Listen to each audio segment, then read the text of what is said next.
Hit the decoy!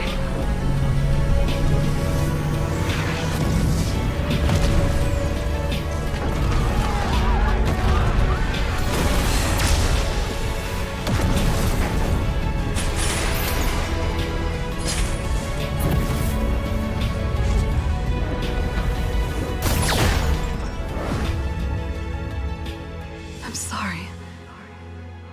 Leave me alone.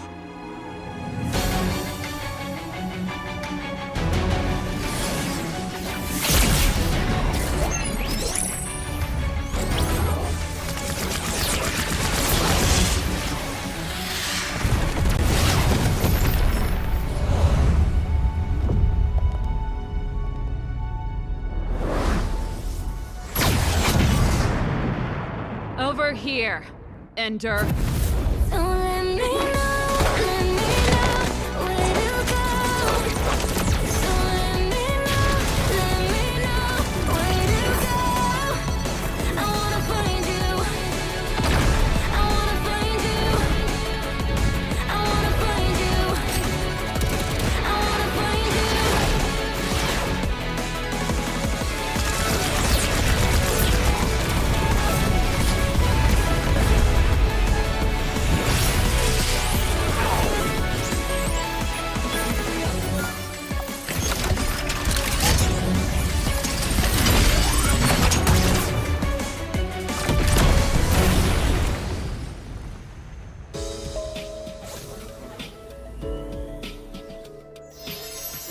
Great job, guys!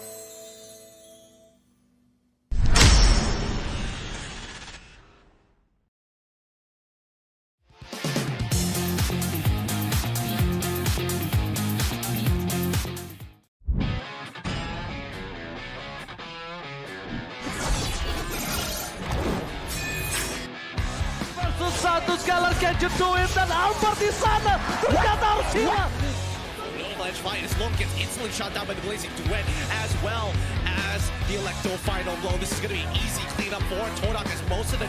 Apat yun, pero nasipa din siya. Yung ninakaw na sipa, buhay pa rin. Ang 41! Backline already, and they're running for the lives, gunning it. David trying to drag him into the bars. He's right underneath the turret. It's not enough though. Gray coming all the way, and he cleats it all the way up. Just no way for him to run. Just Kita ada satu buah reward di polisi membuat pergerakan dari Mika tuh langsung benar-benar slow. Rafanya sudah tumbang.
It's a decoy!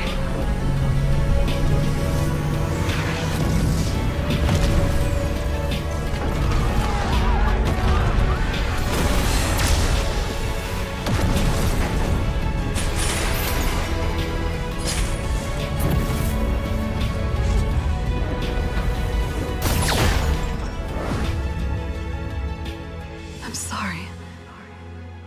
Leave me alone.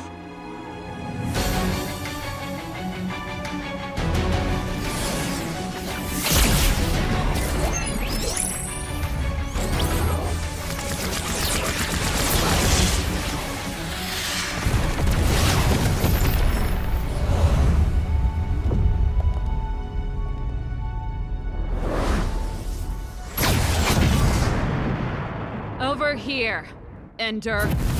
So let me know where to go. So let me know where to go. I wanna find you. I wanna find you. I wanna find you. I wanna find you.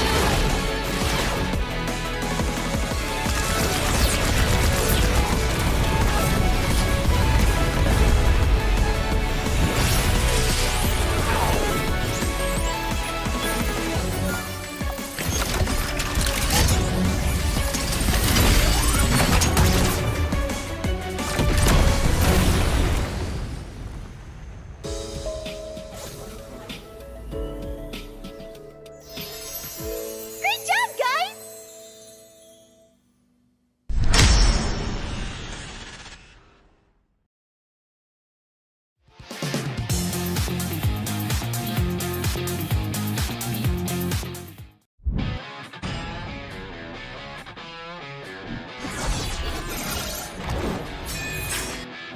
Versus satu Scalar can you do it? Dan Albert di sana ternyata harus hilang.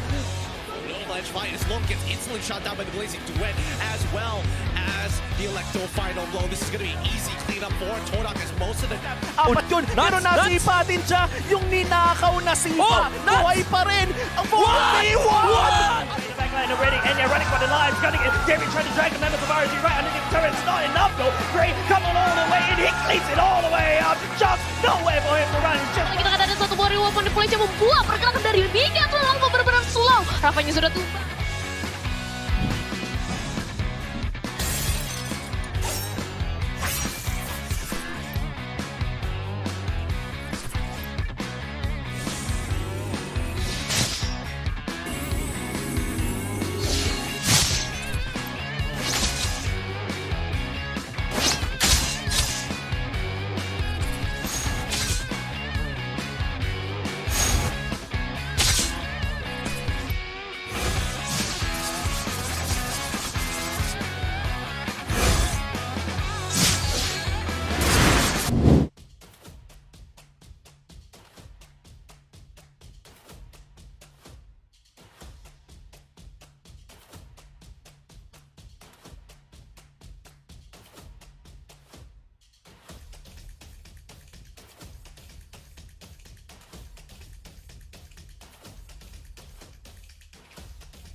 Look at us to the top, no ifs, no buts. Winning any game, para to sa PNES. Di mo matitin ang aming boses on your level. Nasa kalye man o mobile, you know I become a legend. Open fire, reunite with winners.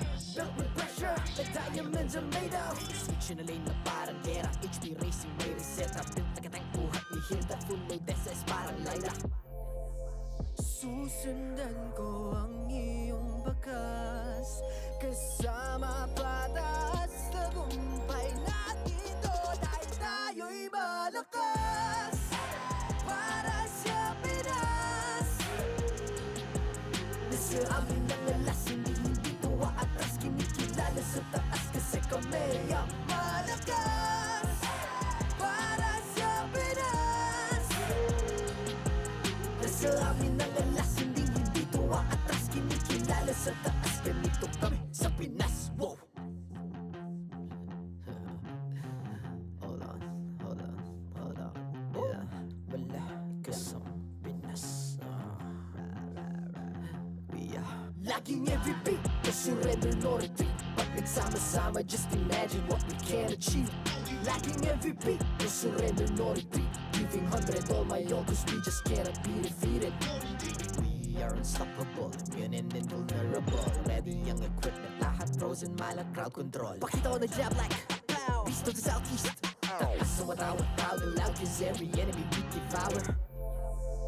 Susundan ko ang iyong bakas. Kasama patas. Tagumpay natin to dahil tayo'y malakas. Para sa Pinas. Nasa amin ang alas, hindi ko atras. Kinikilala sa taas kasi kami ang malakas. Para sa Pinas. Nasa amin ang alas, hindi to atras. Kinikilala sa taas, ganito kami sa Pinas. Wow!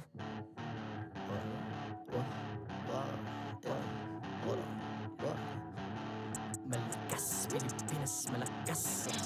Kahit anong lane, we become the monsters. Malakas, Pilipinas, malakas. Face the golden sun and running for the 3 stars.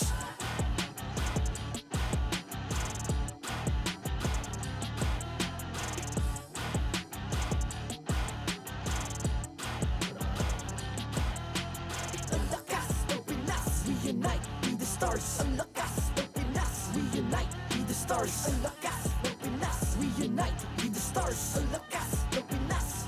We the stars. Ang lakas ng Pinas. Reunite, we the stars. Ang lakas ng Pinas. Reunite, we the stars. Ang lakas ng Pinas. Reunite, we the stars. Ang lakas ng Pinas. We the stars. The 13th season of MPL Philippines is brought to you by the following sponsors. Smart, the official telco partner of MPL Philippines Season 13. Infinix GT Series, outplay the rest. Experience the MPL PH Season 13 action live at Shooting Gallery Studios. Tickets are now available on our official ticketing partner at /event.com. Don't miss any MPL PH action by following our official Facebook page and subscribing to our YouTube channel. Follow MPL PH on TikTok as well for more content. And don't forget to like, follow, and subscribe to the official accounts of MDL Philippines. To ensure the equality and fairness of our games, MPL Philippines is also monitored and supervised by the Games and Amusements Board.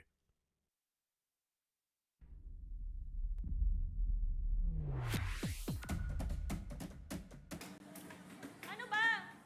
Respeto naman, oh!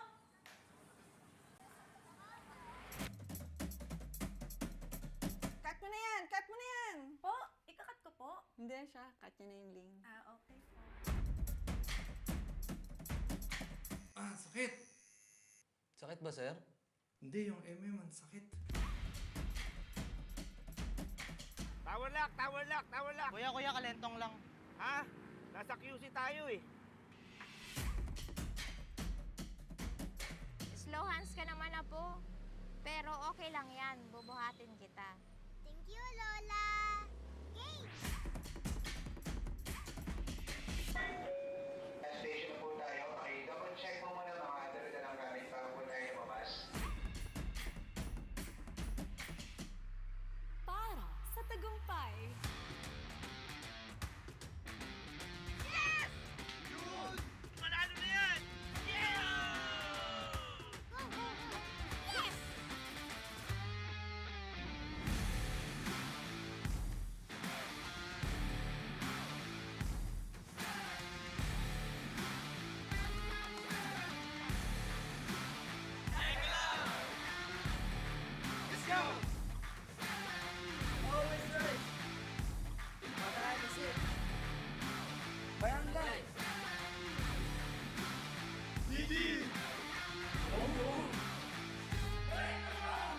Pinatunayan na namin na Bren lang ang malakas. Hindi na kami magpipigil. Papatunayan namin, dapat pa rin kami magtagumpay.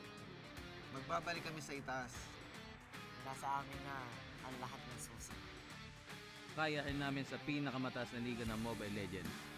Nahanap na namin ang aming timpla. Handa na kami. Kahit marami ng pinagdaanan, mananatili kaming nalaban.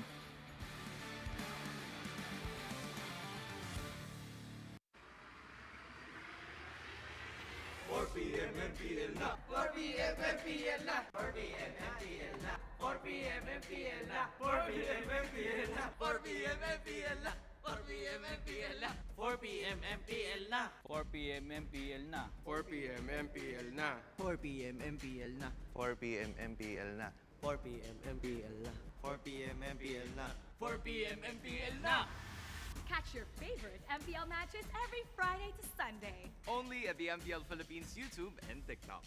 4 p.m. MPL na! 4 p.m. MPL na! 4 p.m. MPL na! 4 p.m. MPL na! For so long, the world awaited our downfall. It's the end of the Philippine era, they said. That was until a swarm of bees from the hive emerged on top once more, claiming the coveted World Championship in their home soil. Mara! Matagal pa ba yan? Ano kasi? Anong oras na ba? 4 p.m. na! MPL na! 4 p.m. MPL na! 4 p.m. MPL na! 4 p.m. MPL na! 4 p.m. MPL na! 4 p.m. MPL na!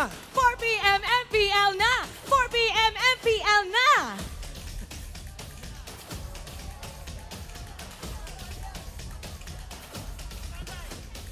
4 p.m. MPL na! 4 p.m. MPL na! 4 p.m. MPL na! Maligayang pagdating sa tahanan ng pinakamalalakas na Mobile Legends Bang Bang players sa buong mundo.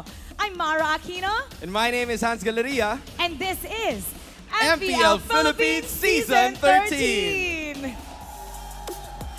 Welcome everybody. It's a whole new season. At meron tayong bagong theme ngayon. And that is para sa tagumpay. That is absolutely right. Para sa tagumpay, we have committed so many championships, mapa local, mapa international. Dilanan na natin yung World Championship dito sa Pilipinas. And lo and behold, we're still the ones to get the victory. Kahit lagong panalo ang Pilipino, even though we keep claiming the top, we're always victorious. We're still working once again to come out on top para sa tagumpay. Para sa iyo, Hans.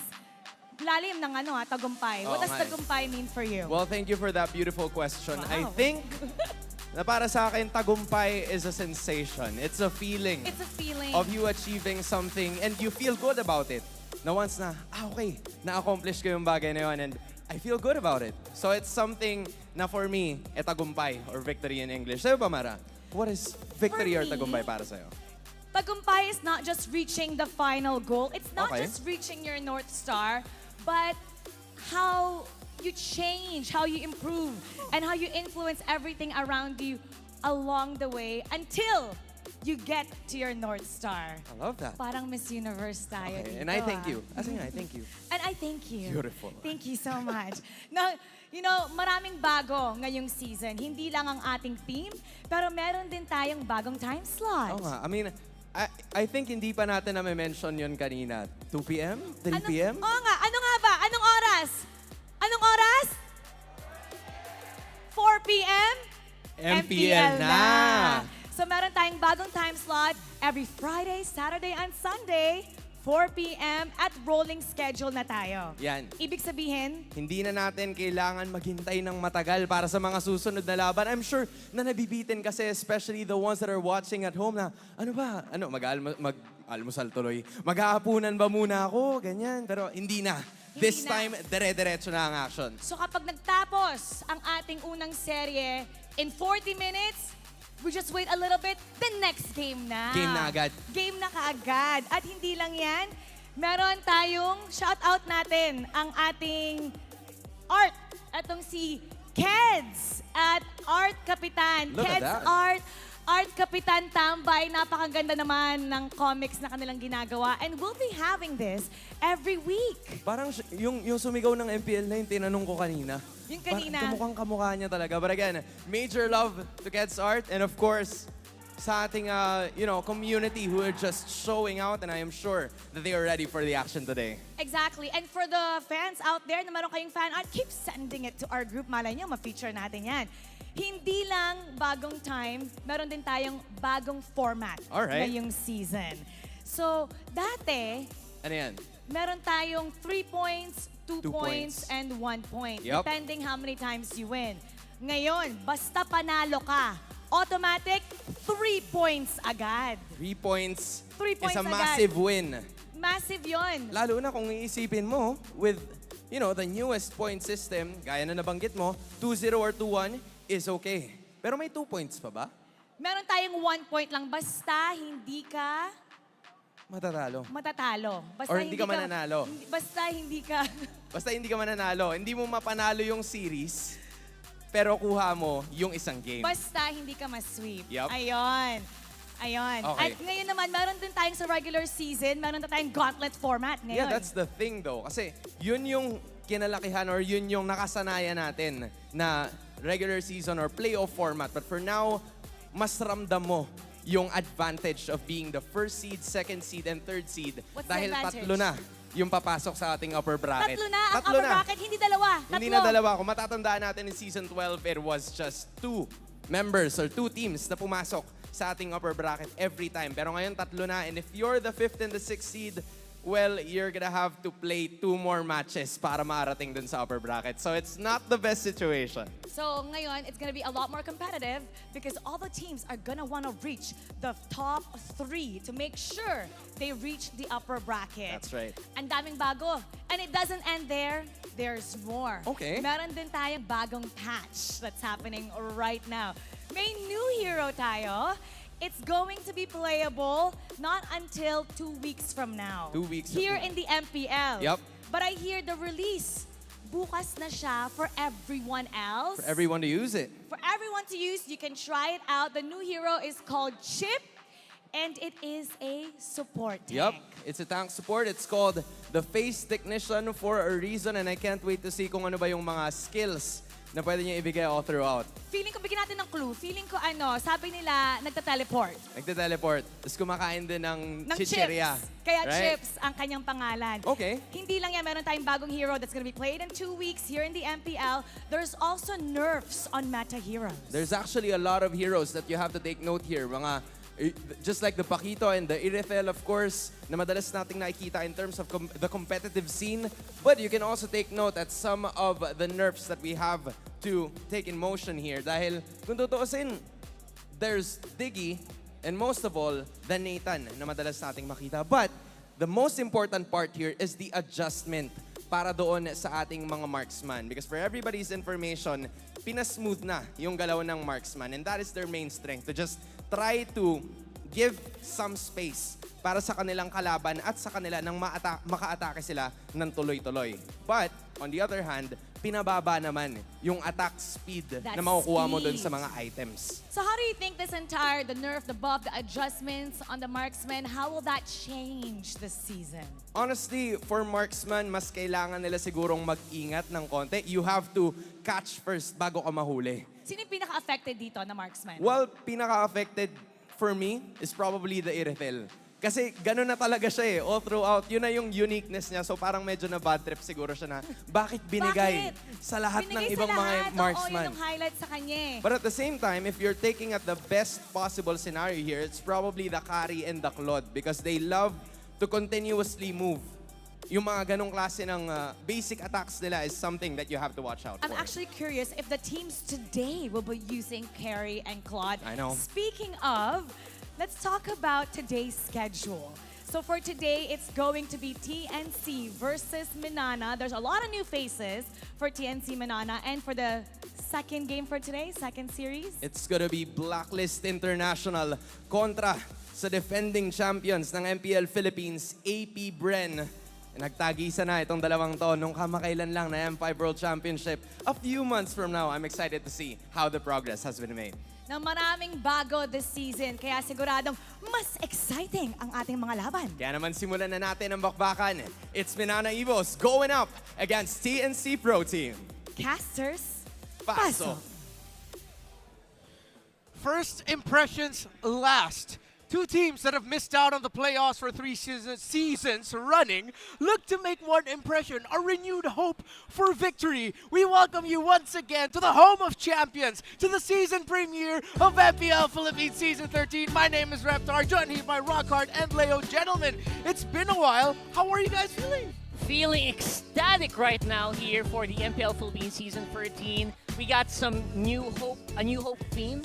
And the teams are really capitalizing on. Yeah, it's a new season. There's a lot of stuff to look out for, but some things actually never change. After the World Championships, we're still on top as MPL Philippines, and we're still here at your service, and we're all out here, out for victory. Out for victory are all the teams that we have, especially these two. It's kind of funny that we decided to add a theme of a new hope for these two teams, for Minana Evos, for TNC, considering that this is now their 4th season trying to just make it into the MPL PH playoffs.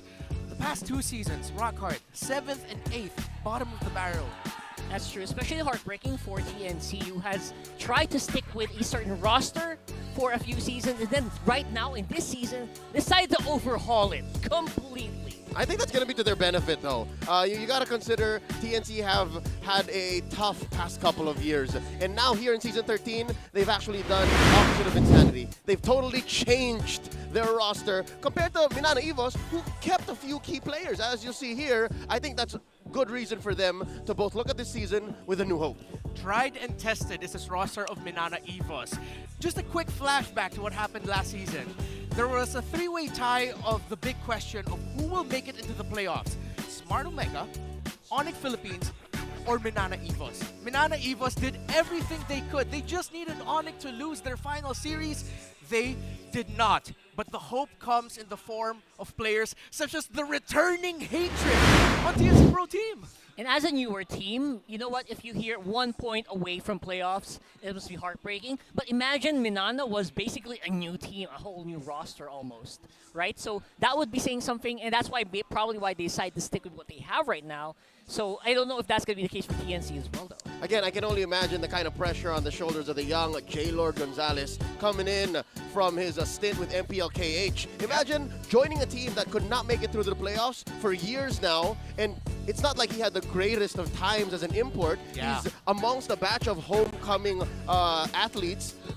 What's going on in his mind is what I'm asking. I'm good friends with him, but it's been a while since he's actually had that heart-to-heart. Yeah, if you think about it, Hatred brings hope to TNC. But I think at the same time, TNC will have to bring hope to Hatred. He's back home. He went through Malaysia. He went through Cambodia. Didn't have, as you mentioned, the best performances there. But now that he's back after so many seasons, the last time he was here was Season 9 with Onyx Philippines. That has to bring hope for Hatred and, of course, for TNC. Now, let's switch on over to a player I want to focus on the side of Minana Evos, Spider Miles. Oh, boy. King of stare downs, what I would like to call him.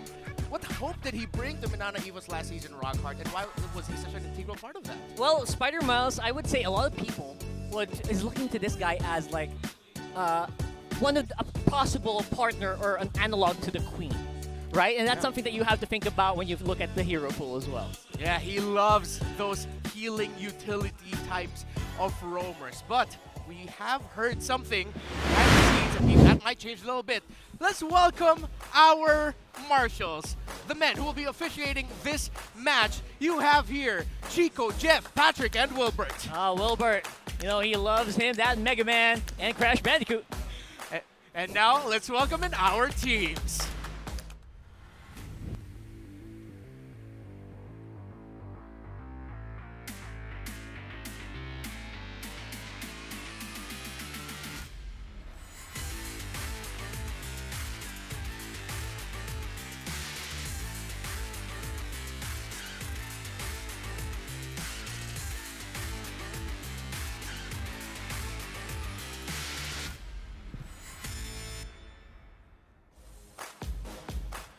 Brimming with potential, tried and tested skill, with a little bit of luck, will this be the season they become top of the pack?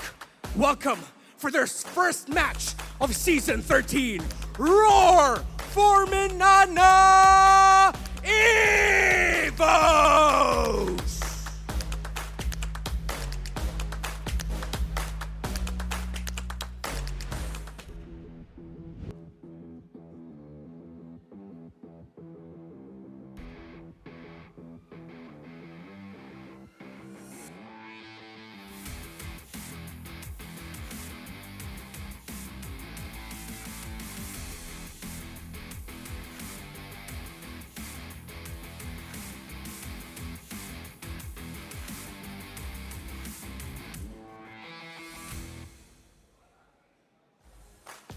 Our greatest failures can often become the greatest catalysts of our profound reinvention.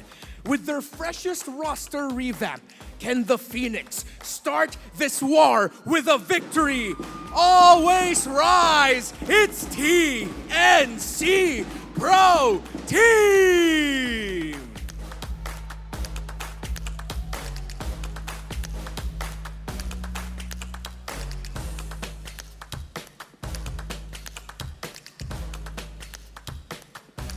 And welcome our coaches, Coach Bitoy and Coach Ben Things. MPL Arena, mag-ingay para sa unang laban ng Season 13!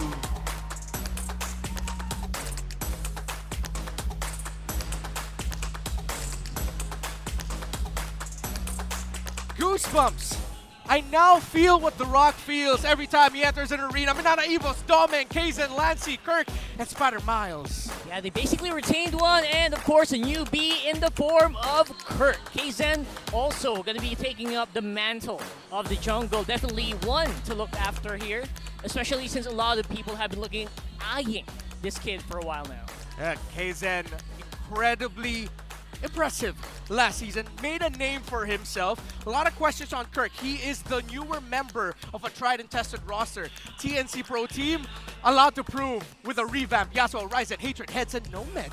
More on Insanity. That's expecting the same results by doing the same thing. Nothing's gonna change. TNC, they had a total switch up here. They got newbies coming in. Heads, Nomad as the roamer. Hatred coming home. Ryzen, their new jungler. Everyone knows I'm a big fan of Dean Sumagi. Dean just fits in the black and orange so well. Yeah, he is a jack of all teams. That I thought of that because I was inspired by you, Leo. He does fit in wherever team you put him. He was in Honor last season, did well. Now he's with TNC, and I wouldn't be surprised if he does well this season. Something to note, Yasuo coming off of the coaching staff, leaving the job to coach Ben Things this time around. Another big topic that we will have to leave some time for later. I'm wondering how he's ready for today. I'm wondering if game day for him is as important or as difficult to set up for compared to before when he was behind the scenes. Yeah, I would love to see if people caught that. Did you guys catch that, Coach Ben Things? It's a huge chill for everyone who's followed this guy all throughout the years. Yeah, if you know Ben Things and the type of content he makes online, it feels like this was destiny for him in a way because he was the coach of us all. Hell, even players in the league admitted they learned new things from Ben Things ever since he started releasing those Ben Tips content. Even before his breakout success on social media, there was a moment when we were all hanging out after scrims in the boot camp, and I could have sworn, Ben, maybe you should be the technical coach. Maybe you should do this. And this was in the early days of TNC. I'd say maybe 2 or 3 years ago. Oh, so ever since then, it seems like he's just grown even more. He's always had the propensity to just share knowledge and take a team and make sure everyone knows what they need to do. That's what Coach Ben thinks is all about. Coach Ben thinks knows. But I think it's time for us to know about what else these teams need to do specifically for this matchup. Again, on one side, a roster that is tried, tested, versus a roster that really needs to prove that a new, fresh face looks good for them. Hey, Leo, it's the keys to victory. What do you see? Let's talk about it. The K2V brought to us by Infinix. First off, let's talk about Minana Evos. They need to get on board, get themselves some Mabuhay Miles. Make sure that Spider Miles here gets his utility heroes, support heroes, roamers that provide mobility, shielding, and CC, and not to mention vision. That's what they got to do to get on board the heart of Minana Evos. For TNC, they got to channel their hatred into power. It's no secret. Hatred, if you've watched the previous seasons of MPL, mechanically gifted, a tactical genius. He's moved from role to role, mid, jungle, gold, anything you ask of J. Lord Gonzalez, he will provide. You just need to make sure you unlock it. That's what the other 4 members of TNC are going to try to do here. Play around hatred in mid. And last but not least, again, you know what to expect from these 2 young gentlemen on screen, but it's really the wild card, the X factor that's going to change everything. The wild left hook that you did not expect. That roundhouse kick that came from nowhere. That's going to shock your opponent into submission. That's going to get you, them 3, after you do your K2V. Brought to us by Infinix. Man, that sounds like TNC's just ready to fight there. Everyone's just ready for those roundhouses and those punches. Have you been watching a lot of martial arts films? I know you went through like a martial arts phase for quite some time. Martial arts is part of my everyday. Oh, so it's not just like it's not a phase in your life. I'm a born fighter. And let's see if... I wake up fighting my demons. Same, I think a lot of us do, but before we delve off into another discussion far deeper and maybe emotionally scary for all of us, TNC and Minana Evos, is it unfair to put so much onto this first series? Again, new point system. The more consistent you win, the better. The more consistent you lose, more punishing. You have been missing out on the playoffs for 3 seasons running now.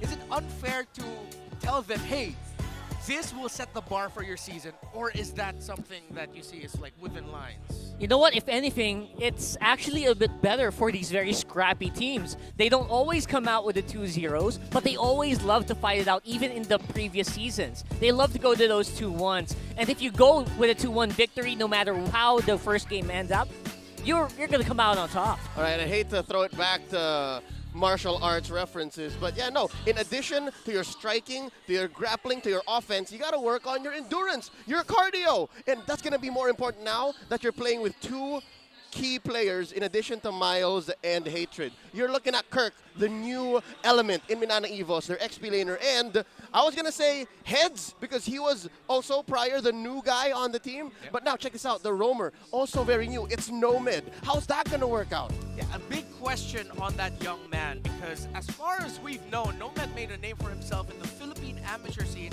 as a gold laner. That's even. right. Now here he is, his first game ever in the MPL, and he's gonna be a roamer. Going up against a team that's been struggling alongside them, but almost made it last season.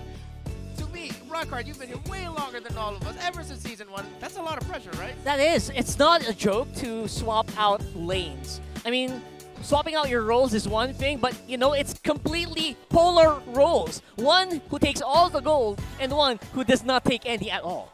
I mean, imagine what that will do to young Nomad here. Yeah, it's opposite of the nature, right, in terms of what the golden or roamer does, Leo. So I'm impressed. Again, even before we go into the Land of Dawn, see any performance, any results, I'm just proud of Nomad, given that he is the kind of soldier that Coach Bentings wants on his army. When Coach Bentings says jump, Nomad says how high.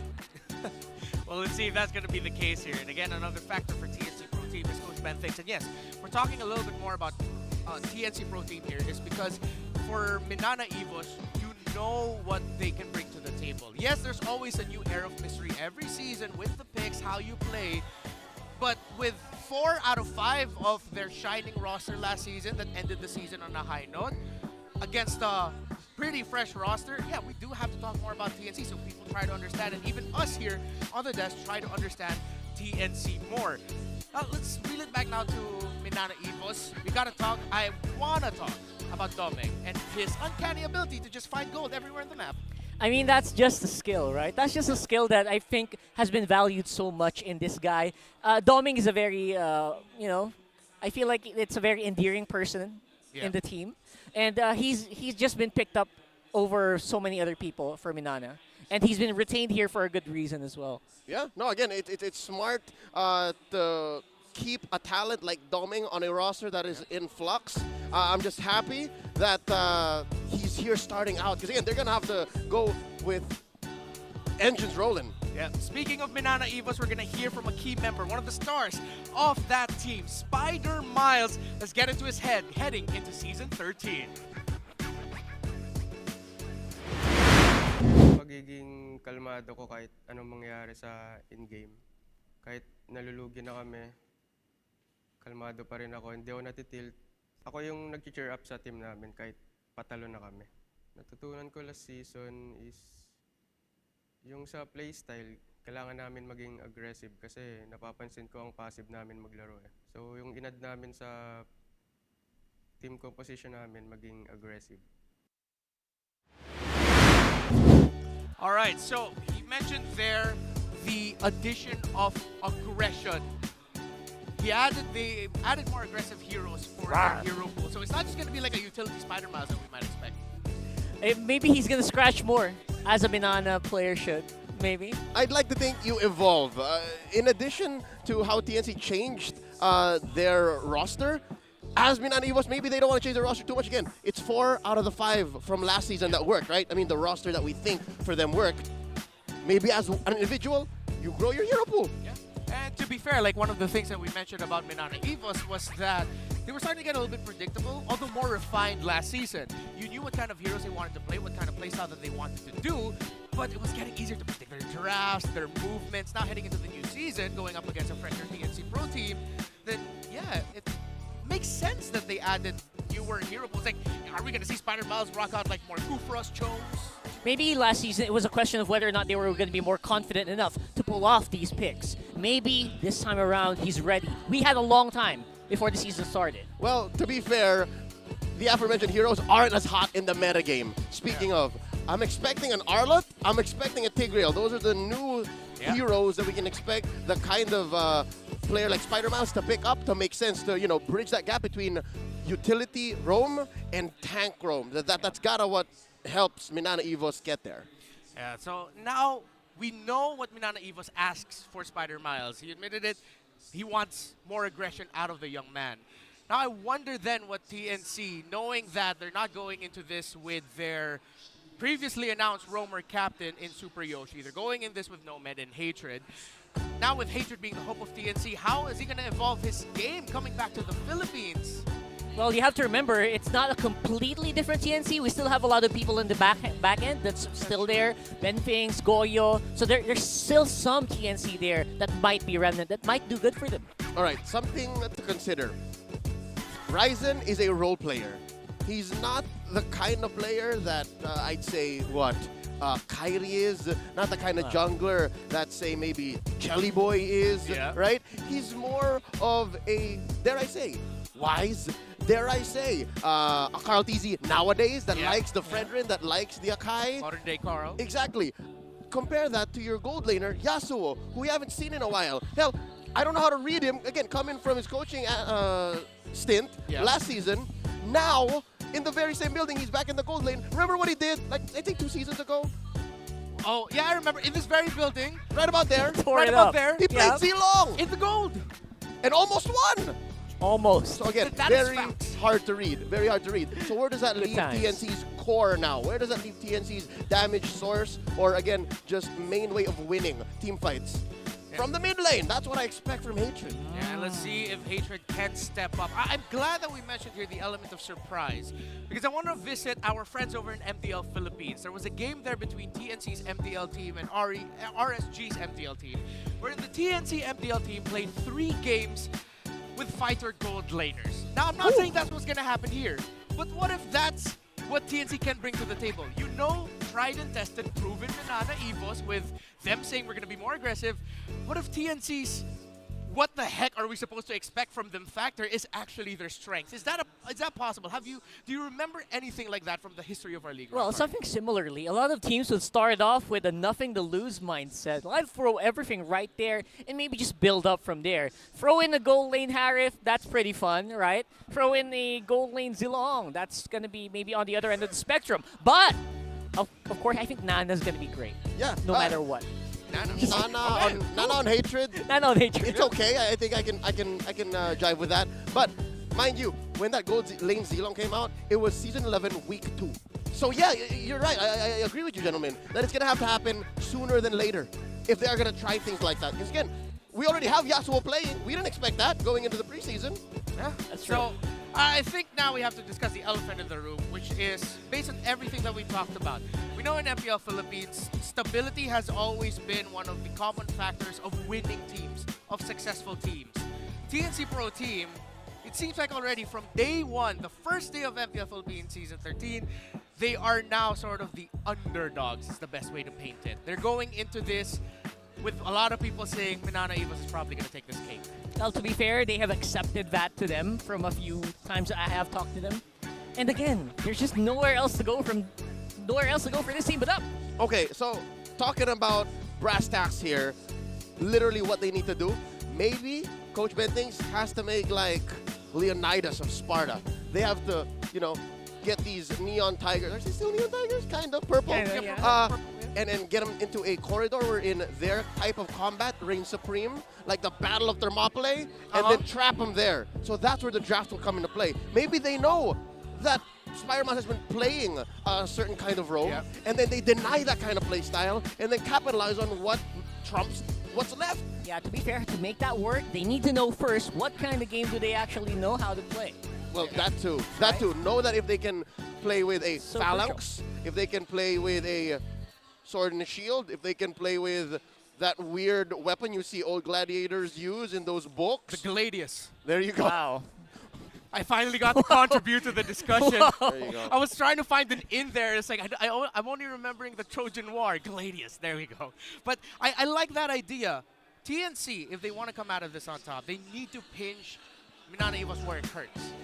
Or where it feels good. But more on where it hurts. The draft and the gameplay. I'm thinking jungle invades. TNC, be aggressive. Minana Evos would want to be the aggressor. Show them that even though you're playing off roles here, you're going to be able to play aggressive. Match that. Surprise Minana Evos that way. So I wonder if that could be a possibility. Because, again, going back to Hate who's in the mid, he invades really well, even way back when they were in Onyx PH. Yeah, and other countries can attest to this. They have faced the wrath of Hate as well. And even again, not really many of those victories, but he did win a lot of those lanes. Yep, again, Hatred has been all over the world when it comes to his professional career. And now coming back home, this is, again, safe to say, I'm getting a little emotional, but I miss seeing Hatred in MPL PH. And it's good to see the young J. Lord Gonzalez back in the Philippines. Now let's talk about another elephant in the room, which is we just had a big patch.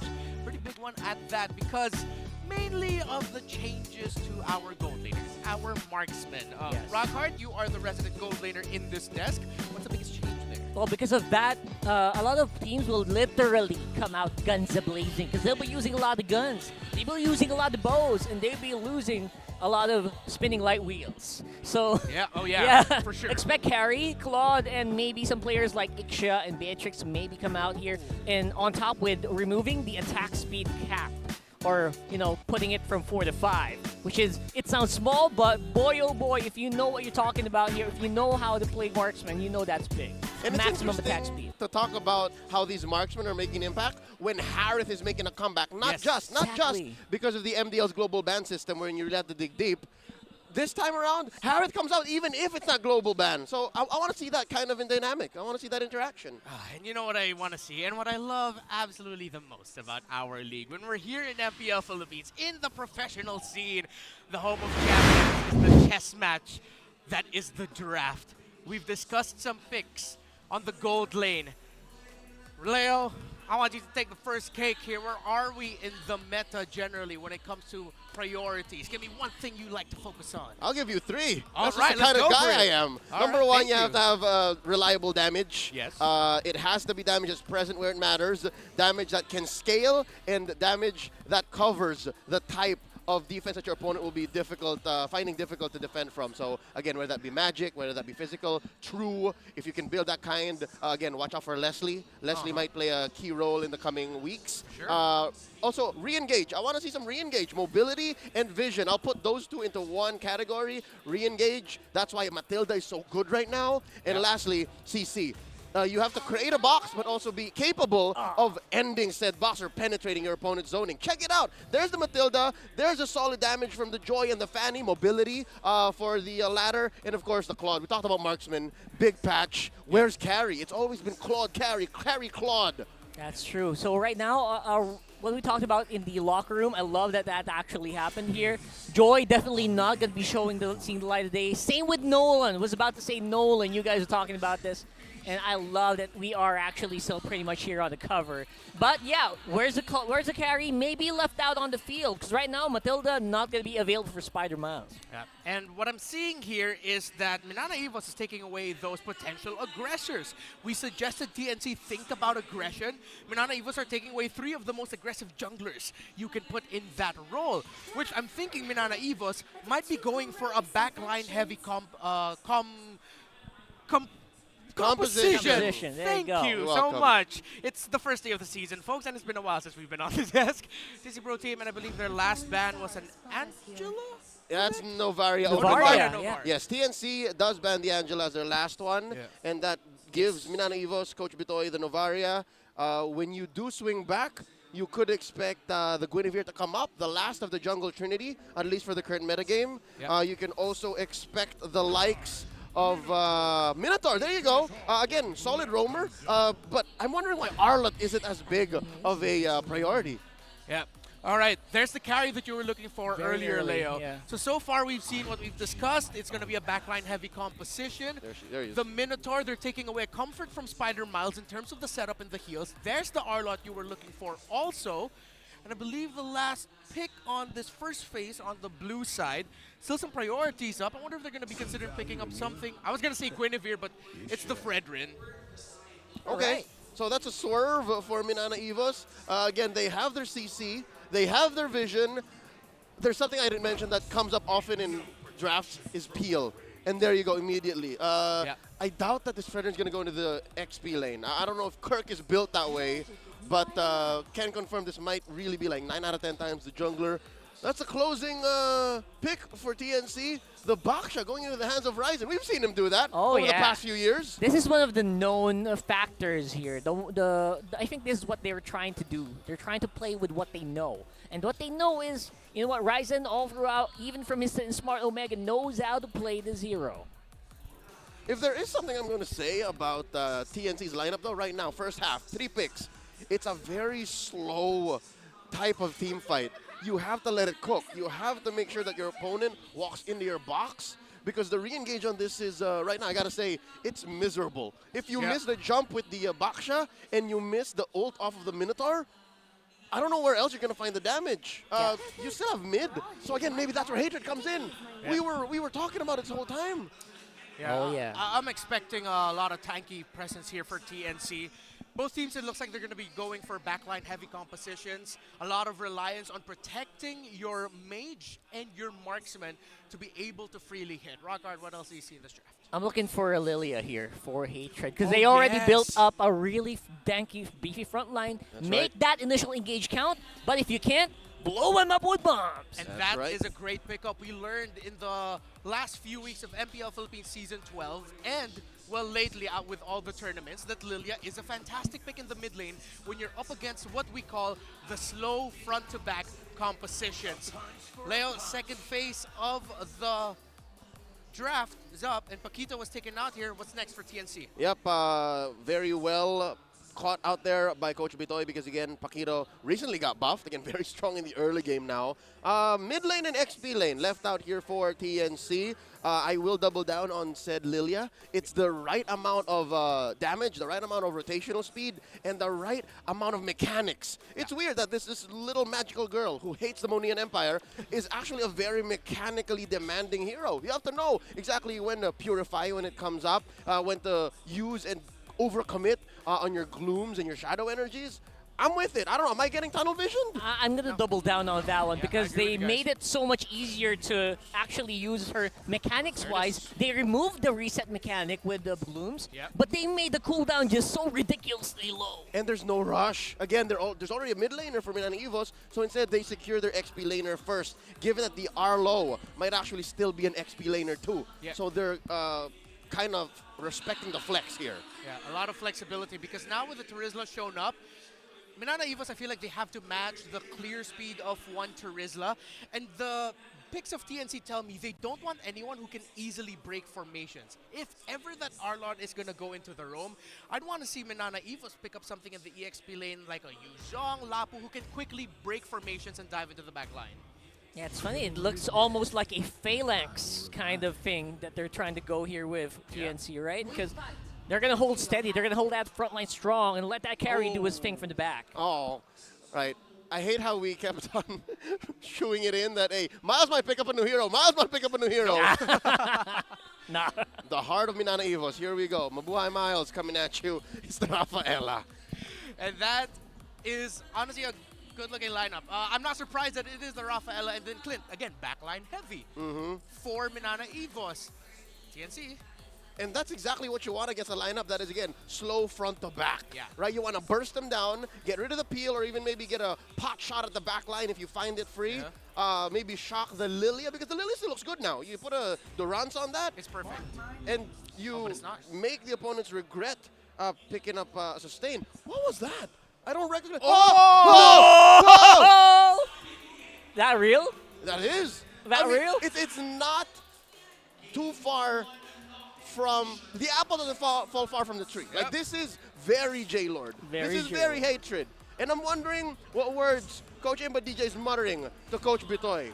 I'm loving it. I honestly am loving it. They did not overthink. You were mentioning over and over net. They were very backline heavy. You know what? Let's go into the backline. Yep. I did not expect this, but I am pleasantly surprised. The reason why I think there's a part of you that doesn't sit well with it, again, now in hindsight, I am also thinking twice. Their wave clear is dog water. As Gideon would say, it's dog water. That's a great way to put it. When you're defending your inhibitor and you're up against the ropes, you're You're going to have to throw everything but the kitchen sink just to clear. That's true. You want to say not very good words. It's very difficult. It's hard, that's what it is. Just like life in general. But yeah, this TNC Pro Team lineup, if this works, it is spicy. If it doesn't, then, well, I think we have a lot to think and talk about in terms of why that happened. Folks, it's been quite some time. Welcome to the land of dawn. Welcome to MPL Philippines Season 13, where in the first game, we see a cushion in the mid lane. This is going to be fun times. And it's kind of uncanny because we mentioned this already. They're going to try everything here in game number 1. In the first day, right off the bat, just, nothing to lose here for TNC. What's the harm in trying? I like it what they're doing, though. Again, they know that the Gushin, as soon as he finds that combo early on, wins.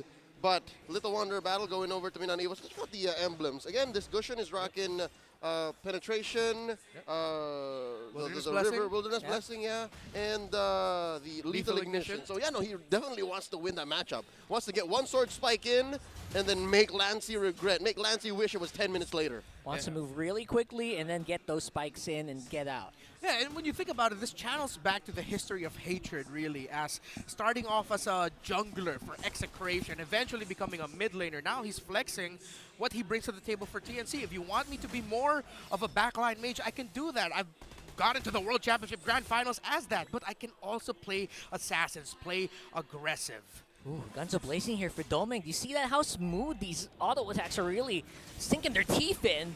And Nomad going to be just absorbing some damage here. And I think, yeah, the bottom lane fight is going to happen later on. Let's have a look at the turret layer. All right, it spawns 2 minutes in. Something to note, gentlemen. On a, piece for piece, lane for lane, TNC is not going to win. They need to make these 2 and 3 man ganks work and then go from there. Pick off and then next. They cannot just take objectives the way Minana Evos can. Like this, look at this now. They got vision on 3. Yeah, they got full vision and a good strike in from Kirk. Dives in galore here. Hatred to the first kill of MPL Philippines Season 13 and the turtle to boot. They're going strong, they're going heavy, and Kirk can't take it. Oh, they thread the needle. They find that inch that makes the difference. I was saying pick off, and then the turn, and then the objective. TNC did exactly just that. That's how you start off the season. The first turtle, the first big fight of Season 13. Hatred gets a double kill. The man that we painted as one of the new hopes of TNC. And I would like to call what TNC is doing now the TBS, the throw body strat.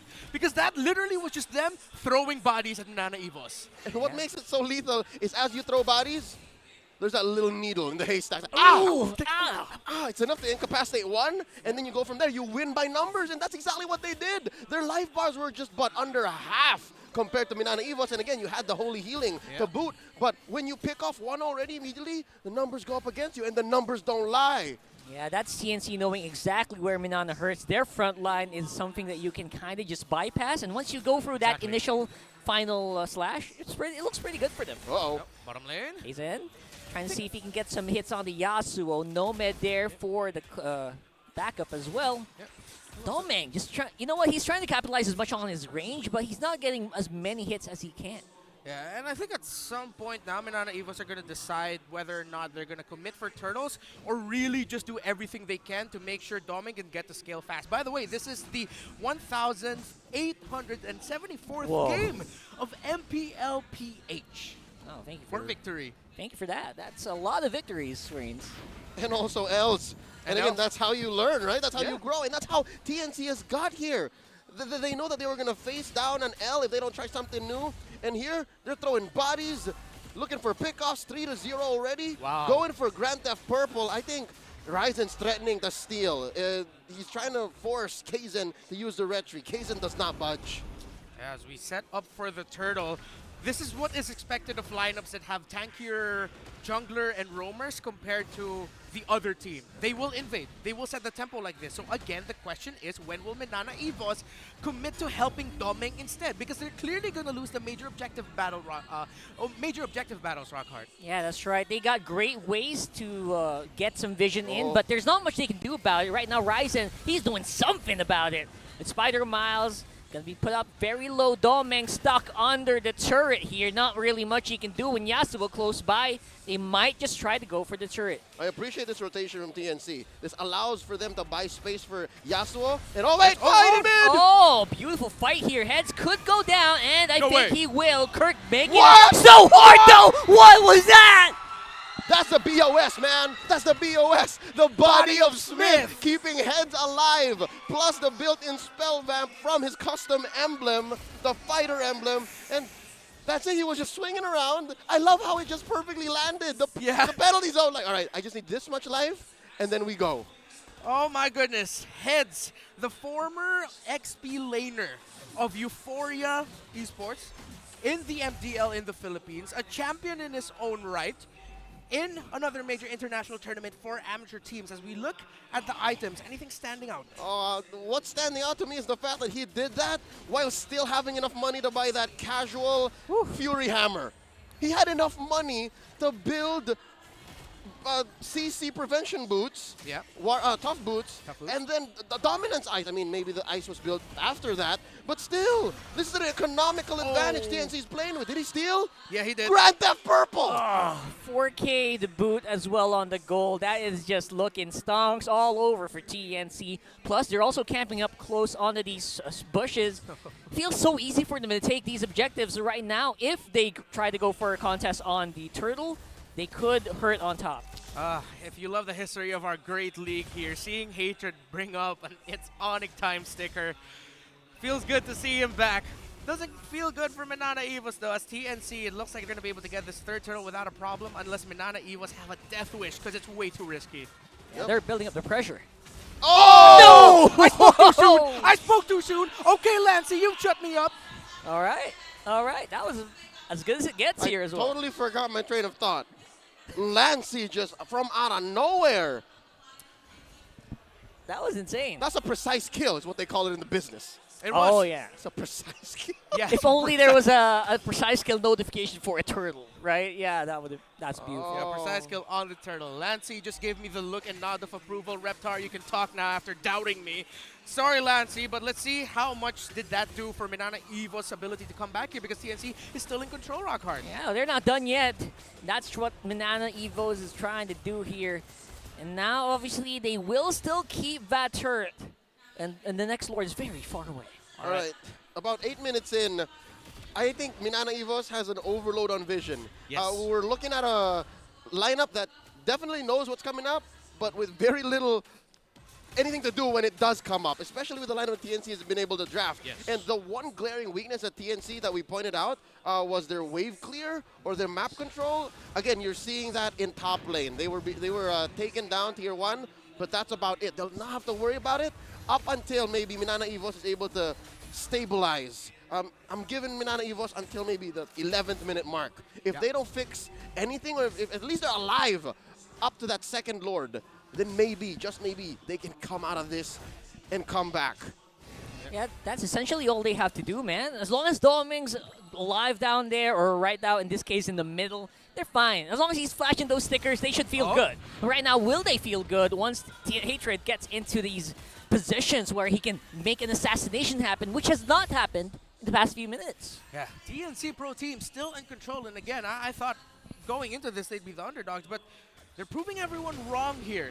Playing very well together. The Filipino amateur scene gold laner is doing a tremendous job as a roamer. The rotations, the timings, how he's going around with Hatred and the other members of TNC Pro Team, he looks like a natural. 2 factors. Number 1, as a gold laner, you know where you need to be protected from. Oh, you know yeah. the angles, you know the weaknesses, the Achilles heels of such softies like a carry. And number 2, Hatred is amazing on comms. That's just what it is. It's working. It's working. Look at that Lord. He's going down. It's melted down real quickly here. Kzen. Kzen's here, and heads. He's going to activate the penalty zone quite early, and the miss on the Minoan Fury as well. Yasuo, he is making it work. Beautiful final slash, but no one to follow up here. Kirk, what were you thinking? Hatred goes down, and Lord will help with that. Spiral Mouse just have to watch the CNC battle down on the Lord, but look at that. TNC Pro Team. Hatred found the angle to go into the back to stop Minana Evos from potentially finding a turnaround, and they get the Lord, as Domeng was just saying, I'm just going to push down mid instead. And again, Domeng was making the right call. Yes. Taking out these objectives, these standing objectives on the map to help close that economic gap is what you should do as a gold laner that's been behind the whole game. And again, a little bit of silver lining, he hasn't died. But looking at what TNC did there, quick recap. 3 for 1 was the eventual trade, and then Hatred died. I'd say as soon as he went down, after Spider-Man shut him down, he said worth it. And that definitely was worth it. A Lord for a few kills and a mid lane is more than worth it, given that they got the Lord, they got map control, and they're all still here again. Hatred can definitely afford it. Looking at the item builds here, he is, again, playing very well in mid. He's 4th on the economy. Yeah, Hatred feeling really gushy right now with how he's playing that Gushin. TNC Pro Team, can they make something out of this? Ryzen goes in. Oh, Ryzen, he jumped in. He's found Final Slash. He's going to go down without doing anything. Nomad going in hard. Hatred as well, looking for the target. Kirk is going to be the one to choose. Kzen will follow. Yasuo is still pretty much a spinning, slashing machine here. Nomad, he's going to have to run for it. Bang! Just like that. The first few times in this game that Minana Evos actually punished TNC. Started off number 1 with the misplacement on Ryzen. Yeah, Abax is chunky, Abax is hard, but not that hard. Not that Plus, hard. Again, showing you how this slow and steady lineup that TNC has, wherein you can only really put the carry in such a position, shows its cracks. Because after spending so much time with that turret by taking down the inhibitor, eventually Minana Evos was able to put enough damage to get that 3 for 1. Here, you see here. TNC Pro Team cannot commit like this. I get what they were doing. They wanted to do it for the turret, but a little bit too risky for my own taste here. So we take a quick little pause. We finally take a quick little breather for all the action that we've seen. All right. Just to revisit everything that's happened, TNC took control majority of the game. But a factor here that I believe now we have to acknowledge is Leo, Minana Evos with items. Ooh. Better scaling compared to TNC? Yep. Is this not where we were earlier? I said 12 minutes. I hate to say I told you so, but I told you so. They found the punish. Right. They found the window. And yeah, it did come at the cost of Kaizen, but you take what you can. And again, it still stands. Doming hasn't died. Yeah. Even after everything that happened there, the chaos that was the mid game and the early game. So now as a member of the Phoenix Army, as of the Phoenix fam, or whatever they're called this season, you have to wonder, what do we do next? Because from now on, it's slowly becoming an even ball game. Yeah. We're going into the 5th round of this MMA championship fight. Because again, this is just the first day of MPL Philippines, but it is the home of champions. But we're going into a point where it doesn't matter what you did in the first 10 minutes. As soon as you find a way to, again, force your opponent into the base, MNNE can do this 2 more times. Mid inhibitor, top inhibitor. TNC have to be smarter this time around. They can't do what they did in bottom lane because the next 2 times it's going to get worse. Yeah. Now that Minana Evos is under the tower, under the towers, under the base, it's going to be easier for them to find that turnaround win. Because this is what their lineup looks like it's built for if they lost the early game. As we get a quick little slash there from Marshall as we head into the game now. All right. TNC has to be a little bit more careful. Yeah, in Hatred, he's going to have to really struggle to stay consistently relevant here all throughout this game because everyone who's played Gushin knows it's going to be a fall off if we get to that point where we feel like we're even. That's right. And folks, just as a quick jog of your memory, yes, you did see right in the original game overlay. Yes, the gold lead has shrank. It's now down to just above 4K. So imagine what that looks like. If you're thinking of, oh yeah, it's a majority on carry, he's just 1 item above Doming. And that's just 1 item. That means across the board, you're going tit for tat. You're now just playing for position. It's no longer an arms race. Yeah, definitely. TNC Pro Team, yeah, very dive heavy. That's what you get when you have a Gushin with you. Minana Evos, Doming, placing himself really well here. It seems like trying to imagine how the team fights will go. It's like TNC will go in, they'll probably be able to take down 1, but then TNC starts to feel the pain. Oh, they can't get to the Clint. Well, as long as that Clint is up, it's going to be really hard for TNC to end this game. Yeah. But as soon as that Clint goes down, it gets so difficult for Minana Evos. So again, it's as simple as winning in MLBB. It's as simple as taking home a world championship. Just take the trophy, just break the base. Don't let Doming die. Don't let Doming die. Don't let Doming die. And again, they have so much vision. They know in which angles TNC might be coming from, if not just the old-fashioned up front. So even if they were to try to pull a Trojan horse, much like they did with Hatred about 6 minutes ago, it's no longer going to happen. They did it with Miles. They did it with Lancey. But I don't think they can pull it off with Doming. If they do it with Doming, ring the bell. Man, so easy for them to remember. 3Ds, don't let Doming die. I like that. That just rolls off the tongue there. Man. That's a K2V for the next week. Yeah. K2V. We're bookmarking that. We're telling our writing team, don't let Doming die. That's going to be the next K2V for Minana Evos. Definitely. And I just want to point out here, or ask you, Rockhart, rather, other than the gold laner X factor here, what else do you see either Minana Evos or TNC need to do for them to get the result that they want? I think way too crucial here for more than ever for Spider Miles to know how to disengage, because I feel like all TNC wants is to start that fight. I feel like they need to know how to circumvent the Minoan Furies here, because the moment that they do, it feels so much easier for them. And I agree. I think #1 priority for Spider Miles, nay, for almost about everyone, for Minana Evos at least, now for the next Lord Dance would be, and yes, indeed, folks, we're still in the Lord Dance era. Oh, yeah. It's just a new kind of tempo, new kind of steps, is a reverse collapse. We've seen this just a few times in 2023, wherein it's a team fight that you know you're going to get into, but you don't lean into. It's basically the equivalent of, for those boxing fans, the bob and weave, the rope-a-dope. Oh, okay. There So you go. it's like you make it look like you want to get hit. Maybe you take a few hits. Yes. And but then you yeah, it's a fadeaway shot, basically. There you It's go. a fadeaway three-pointer. But it's with theatrics. in boxing. I get it. There you Fade go. away in boxing. Sports ball. Sports ball. Show me how that's done. That's why we're in esports, ladies and gentlemen. But we're honored to be here in the biggest esports league in the Philippines and the home of champions for worldwide Mobile Legends Bang Bang action. If you are just joining us now, you see on your screens Hatred, the former member of Onyx Philippines in MPL Philippines Season 9, who went on a tour to Malaysia, who went to Cambodia, and came back home with a struggling TNC Pro team, a team that has failed to make the playoffs 3 seasons in a row, and now he is in a starring role in the mid lane, starting this off playing Gushin. Minana Evos, on the other hand, with a star player, Spider Miles. Can he be the orchestrator of that good re-engage, the counter against the Minoan Fury of the gold laner turned roamer in Nomad? Yep. Oh, look at this. Ryzen actually caught Lancey in a pretty bad spot here with Yasuo doing some work on that turret. That will mean TNC is going to have more freedom as to where they will go next. All right, so I'm glad to see that maybe even Lancey can pull off the reverse collapse. I'd like to see an item build on that in just a bit, because it's not easy to actually fend off a Rabid Baksha. Like, he did that. I mean, almost single-handedly. Spider Miles did kind of help, but the fact that Lancey isn't dead, with the help of the Astral Recall for sure, means that they have now more than 2 ways. Maybe they have 3 ways to go for the reverse collapse to bait out ults from TNC. Okay. Big Lord fight here.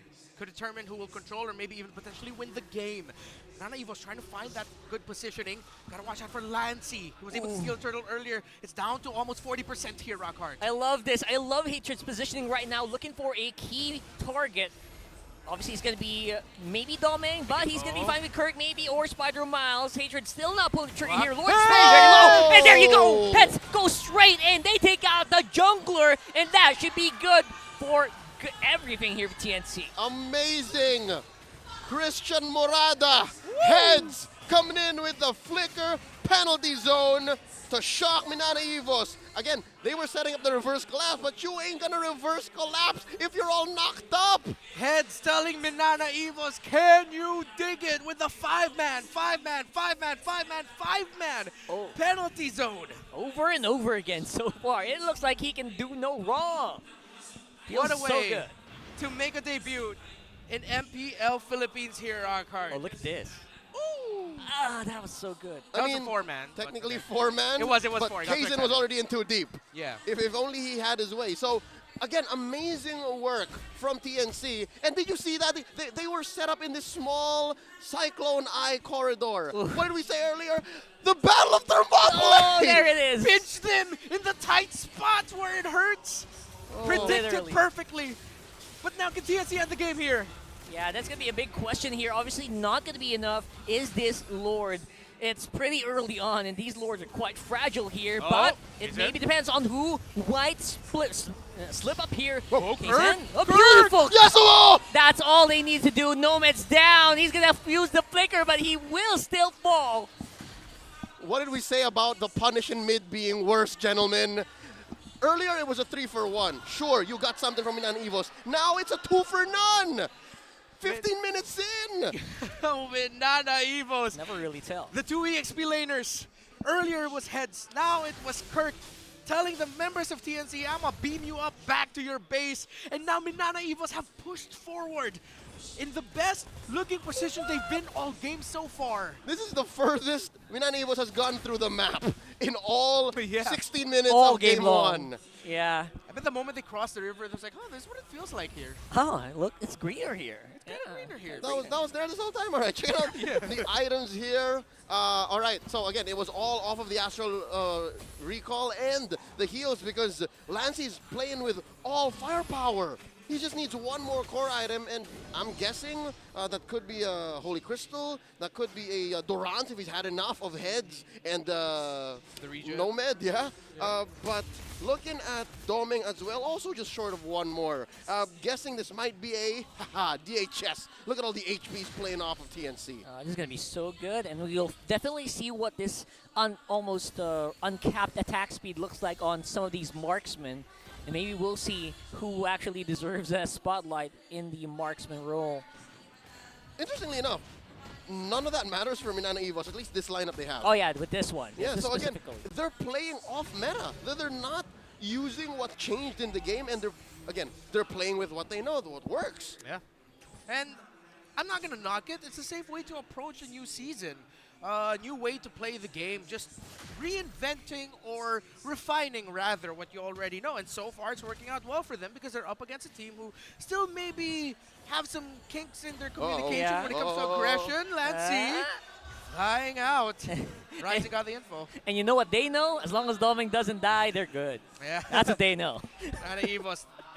We mentioned earlier the backliners need protection, but the backliners are doing a great job protecting themselves, making themselves unavailable. Look at the damage on Doming onto Ryzen. No, Minana Evos look good when it comes to taking this Lord. I would say we're almost there. Obviously, this Lord waiting patiently here. He's waiting. He's ticking down the clock, waiting for something to happen. All right, let's get the orange onto Doming here. Kaizen picking up an immortality, so those 4-man, 5-man, big ticket FPZs aren't going to be as lethal, not going to be as hard of a punish. Hatred taking that Y-Bush. So definitely, I think they're playing off of the Hatreds combo.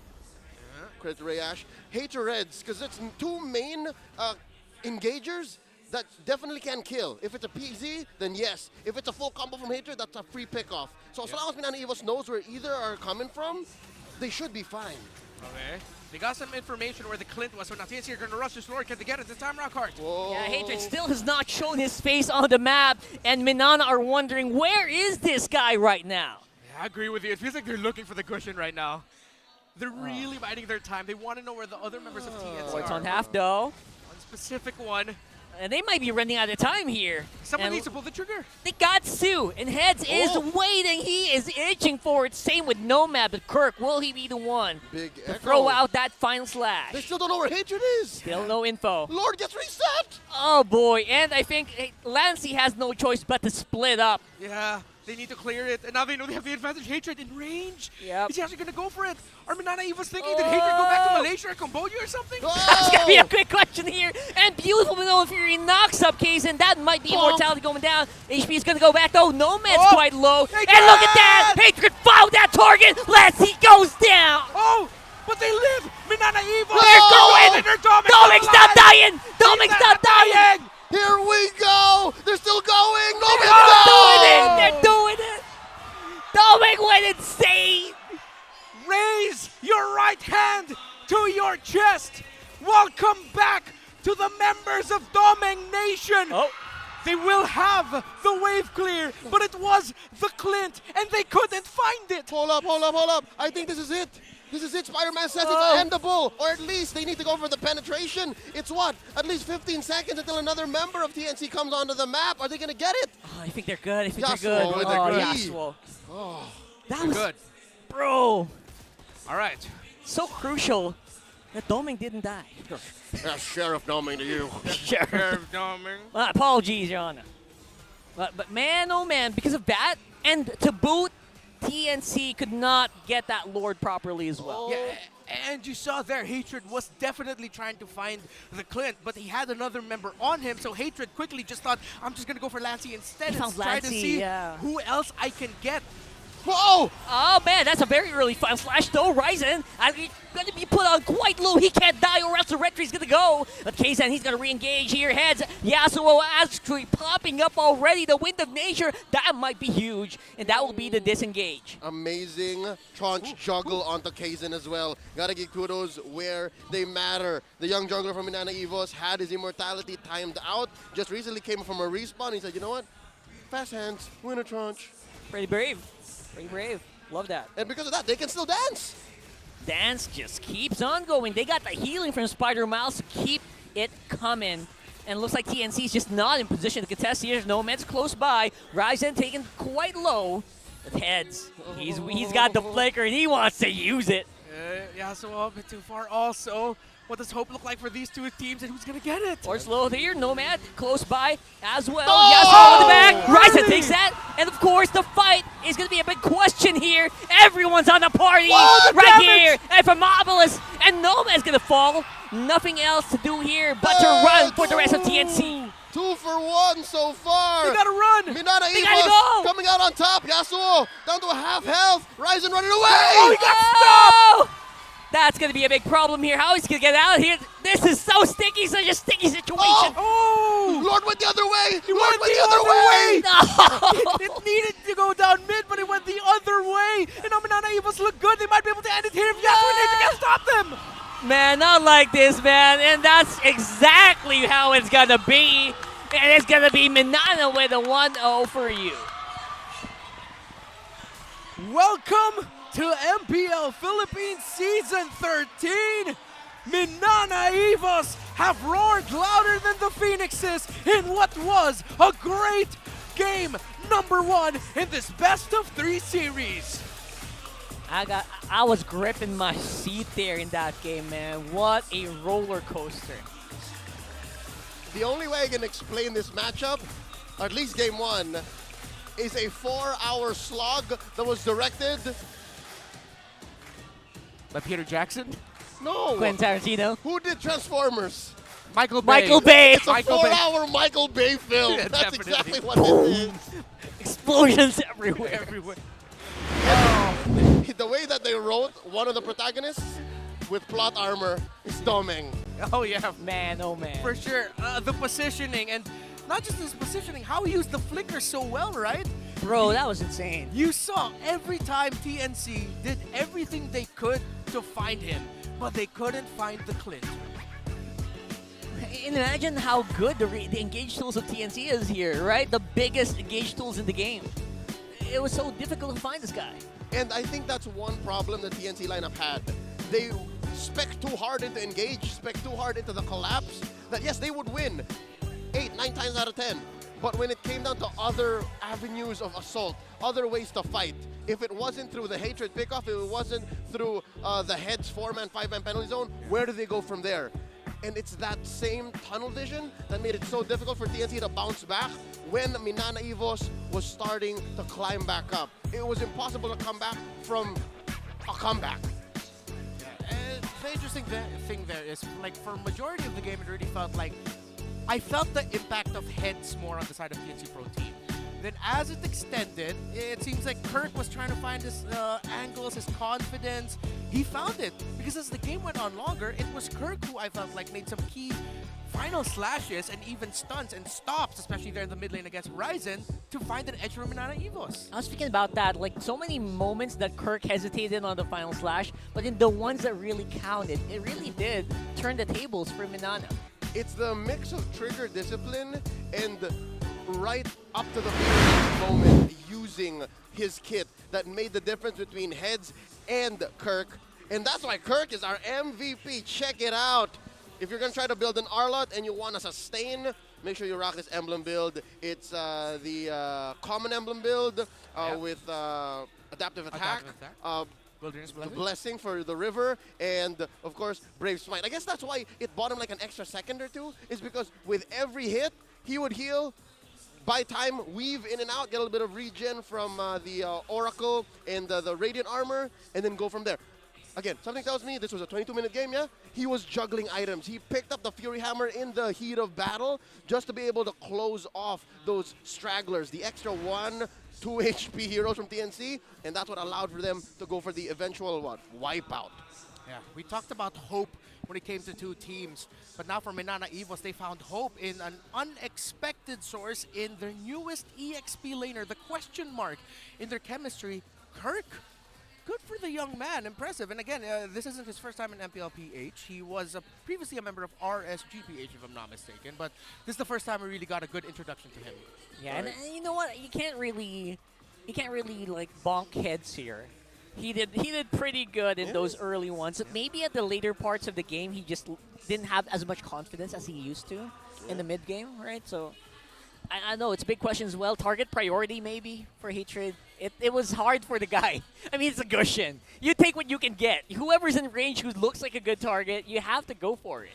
Eventually, I think TNC ran out of time and space on the map to find those pickoffs, to find those moments wherein it was unpunishable. And here they tried to go for the same trick, right? The same trick in the same corridor, and then Minana Evos was just all the wiser. They knew this.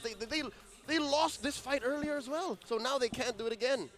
And you did mention it earlier, Leo, that as the game goes on longer, once Minana Evos have locked items, similarly to TNC Pro Team, it's going to be a much better time for them. So now look at the post-game stats and everything that's happened.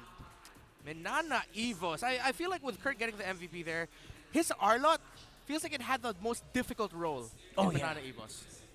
It had the role that mattered the most when it was the most difficult, actually. If you're winning, you're fine. But if you're losing, it was actually Kirk who put in those last 2 miles to finish the marathon for Minana Evos. And again, everyone else was payoff.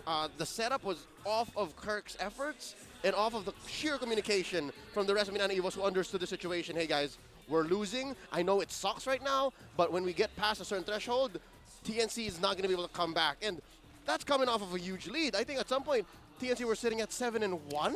Yeah. 7-1 with almost a 10K gold lead, and then slowly but surely it shrank. And again, looking at their lineup, that's what happens when you lack map control, when your vision only comes off of sheer engages.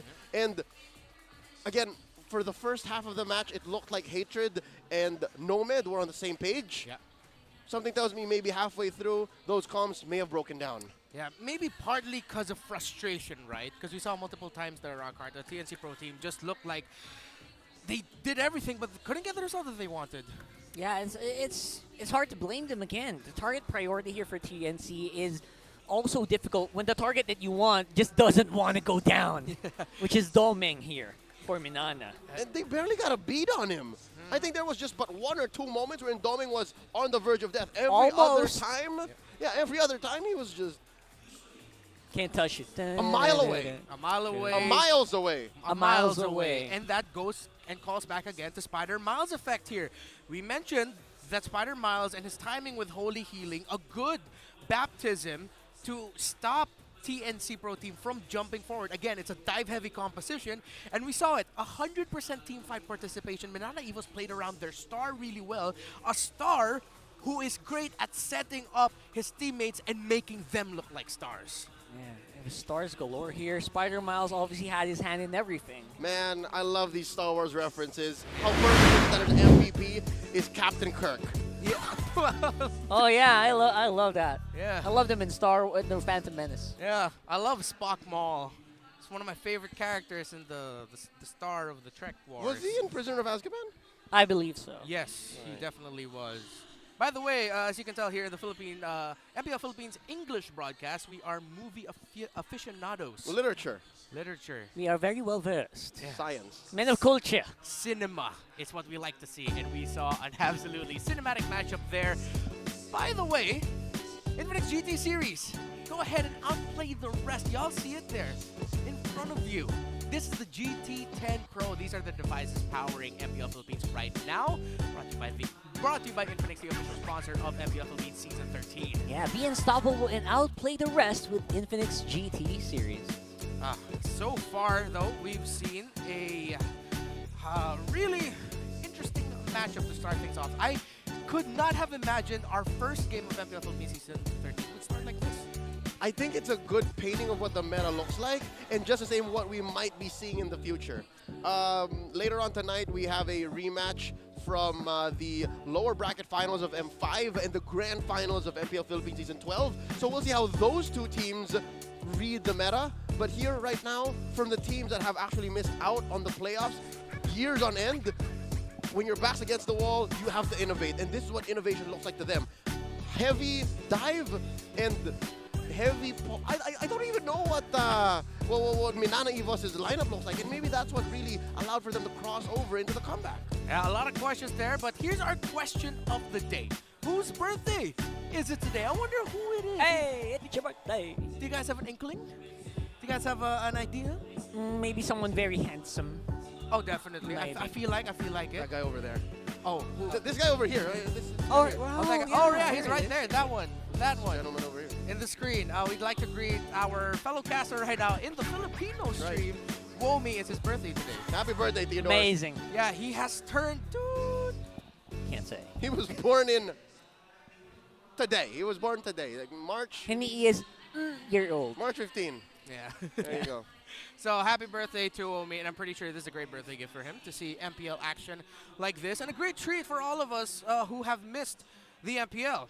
So now, as we head into game number 2, again, 2 teams struggling, looking for hope. What is the hope for TNC? Let's start things off with you, Rockhard. What did you see from the performance of that team that makes you say there's still a lot of hope there? I feel like the sets were just almost there, almost perfect for most of the times. The setups, yeah. Just a little bit more, and maybe I love the Gushin, but I'm not sure if that was the best pick here. It made it work there in the early game, but again, you can't really finish the fight in the longest run. Yeah. Let's hear from TNC. Sa ibang player, siguro confident ako sa mechanics ko. Tapos experience na rin. Tapos magaling kasi ako makipag-usap sa mga sa mga kampi ko. Siguro 'yun. Bumalik ako ng Pilipinas kasi na-miss ko na yung comms dito, yung Tagalog language, tapos syempre especially yung pagkain dito sa Pinas. Tapos sa ibang bansa kasi homesick ako eh. Sobrang hirap para sa akin kaya bumalik ako ng Pilipinas. Kasi alam ko namang kaya ko pa rin makipagsabayan dito sa mga player dito sa Pilipinas. Mid laner for TNC Pro Team, Hatred. I love me some nasi lemak, but I get it, man. There's nothing like good homemade Filipino adobo. And he ate in that first series, in that first game. They didn't get the victory, but he started off his welcome back to the Philippines with a double kill. He was setting the tempo with TNC really well. His Gushin ate good up until it didn't. Eventually, at that point, he was the one feeling the eating from the side of Minana Evos, but again, that's what was expected. And he had a really difficult role. He kept trying to find the back line. Domin just was not showing himself. It may not be the best start that you'd want coming back home, but I feel like it was a hopeful start. And again, hope. That's right. So they can hope that maybe they can reach the targets better here. And to be fair to all Gushin players, everyone knows this. Once you get that target, you kind of just let go at some points because you know you're going to go down there. You lose out on your exit tools if you go hard on the engage. So again, I feel for the guy, and I hope they can kind of re-strategize from there. I'm liking the vibes coming in from their dugouts. Number 1, I think we missed out on the trademark Busyan from Minana Evos. That's one of my favorites. But looking at TNC's camp, again, you saw in frame was Goyo, Super Yoshi, and former coach Scholar. They seem fine. They seem to be vibing. They seem to be okay. They know that 3 points are still in reach. Yeah, they just need to be able to. Well, of course, win the series. But then even if they don't win the series, at least they'll get a 1 point. If they win one game, that's so okay. Pretty much there. So I would love that. And that's exactly why I love this format so much, the scoring that we have, because you can't put your phone down at any point of the series. You just gotta keep going. And sometimes, maybe it feels like, all right, it's gonna be, we're not gonna get 2 points anyway, right? With the previous seasons. But yeah, this time around, you throw everything, you can have a bad game 1 and still come out with a bigger score. Yeah, interesting because, again, in the history of our league, this is the very first time that even after losing game 1, you could still win big with 3 points in the end. It changes the dynamic, honestly. I feel like, hey, if something switches in TNC and they learn from the L in game 1, they can reverse sweep, and then we would have forgotten what happened in game 1 either. It's possible. And that's the thing now. When it just picked in my head, reverse sweeps hurt more. Ooh, yeah. Because the idea of I missed out on 3 points. As if it needed to hurt more. Yeah, it already hurt in the past. Now with again, just winning a series, 2-0 or 2-1 will award you 3 points here in MPL Philippines Season 13. Now let's see if TNC can pull it out of the bag. Now, a question for both of you here is that All about the freeze. Do we expect... Put that in the patch notes. For sure. Reverse sweep buff. Do we expect a similar approach to the game for these two teams for the next two games? It seems like Minana Evos went with counter punch, slow build up, and then we're gonna hit you right where it hurts, while TNC went for full dive control, end it as quickly as possible. Do you think that's gonna continue here? Well, to be fair, I think it was a question of whether or not Kirk... Maybe it's all up to the experience. I think they were not in a rush to get ahead here for Minana. They were just waiting because they knew that Kirk was really good in late-game decision-making. They were trying to just not lose too much. These are the things I think are running on through their heads here. And I think knowing the experience behind the Minana players, they know these scenarios. They've been here. I agree with you, John. I agree. Given that for Minana Evos, there's only but one element that they needed to fix and make that connection stronger. It's the Kirk connection, right? So if they fix that, which they did here late into Very game late, one, yeah. but they did it anyways. Compare that to TNC, which I think is going to be much harder to answer. What's TNC going to do here in game number 2? I don't know, because there's so many factors to consider. They tried something else in mid game 1. They have to think, what else can Nomad play? What kind of playstyle can we put on this roamer that is now a roamer? What's in Yasuo's tank? How far can we go here? And can Heads repeat the same big ticket ults he did in game 1? And how well can we convert? How can we translate? Those are a lot of the questions that TNT is asking to themselves right now. And to think that they're just, what, a few moments away from going in. Translations of actions into a positive result. Game number 2, we are now heading into its draft. Honestly, TNC has sort of won my heart after that game number 1, even though they lost, in the sense that, please show us more crazy picks. But at the same time, Minana Evos, come on, show us something spicy here. Continue the trend for us. Yeah, maybe start off strong, because to be fair, if you were really banking on a late game victory earlier, that was a little risky, Minana. That won't work all the time. I mean, it worked this time, but you know what? If maybe one more guy died there after TNC tried to go for the wipe early on, that could have been game. I mean, there were some times when I thought, you know what? TNC already won here. So you got to avoid those, and you got to start off stronger and maybe leverage into your strengths more. And in terms of the bands, still similar approaches. Even though they've switched sides here, Leo, it's still the same bands. Does this mean we're expecting same schools of thought with their final lineups? Something tells me the start could be the same, and then we'll see adjustments, because those are where, to be fair, I'll be real with you, TNC worked. That lineup worked. It did. So there's no reason for them to go for a complete 180. They can go for maybe a 160, 150, but just fix the lineup where it matters and the execution. Polish that into a good finish. Yeah, you know what? I agree with you there, Rockhard. It felt like that wherein if TNC just adjusted a few things, they would have won game number 1. But since it seems like they didn't, and Minana Evos was the one doing the successful adjustments, Minana Evos rightfully and deservedly won that game. Gentlemen. What? We can get on board. What? Matilda is open. Oh, this is gonna be fun. This is gonna be fun. Are we gonna? You can hear it in the distance. Very first pickable in this current metagame. And it's not gonna be on the hands of Mabuhay Miles, but it's Nomad on the Rome Matilda. I mean, this is one way to show off again. Denying resources is a huge part of this draft here, and same seems to be said here. Be the ones still sticking true to who they are. That is going to be the first 2 picks of Minana. All right, so Minana is taking a page off of game 1. We won. We can hold out to the late game. We don't care if you have the Matilda. We have a Matilda specialist on board. He can tell us exactly how it's going to play out. So no Matilda. We got to see something else. And for TNC Pro Team, if they want to go for the aggression as they put up earlier, I wouldn't mind a Barrett paired up with that Matilda. It will look really good.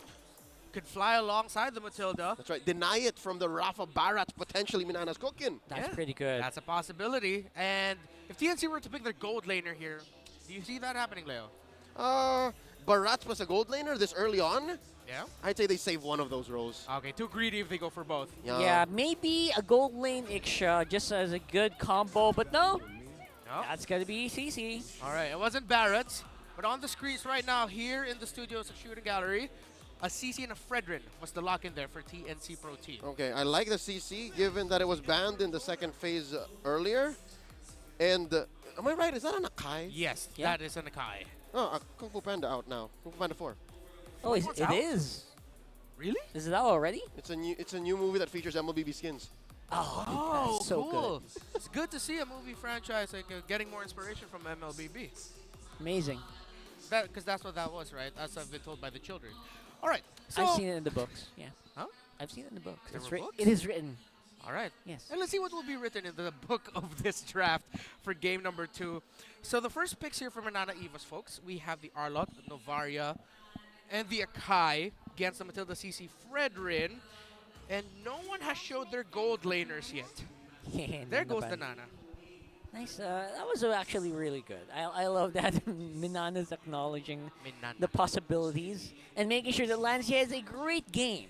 One of the heroes that can kind of really mess up the flow of a Novaria. That's right. Even if you know where the Nana is, it doesn't matter. She's going to do the same annoying thing. TNC blocking off the Minotaur. Would not be surprised if they tried to block off the Rafaela as well. Are going to force Spider Miles into something new or unfamiliar. Something to note that's missing is the Barats. Because again, I think something to note. The Barats only really comes out when you've ran dry of junglers. Oh, that's true. Currently, if you have no Nolan, no Guinevere, no Joy, no Fred, in this case, no Akai, then maybe that's where the Barats comes in. Because Barats is so susceptible now to those long-standing marksmen.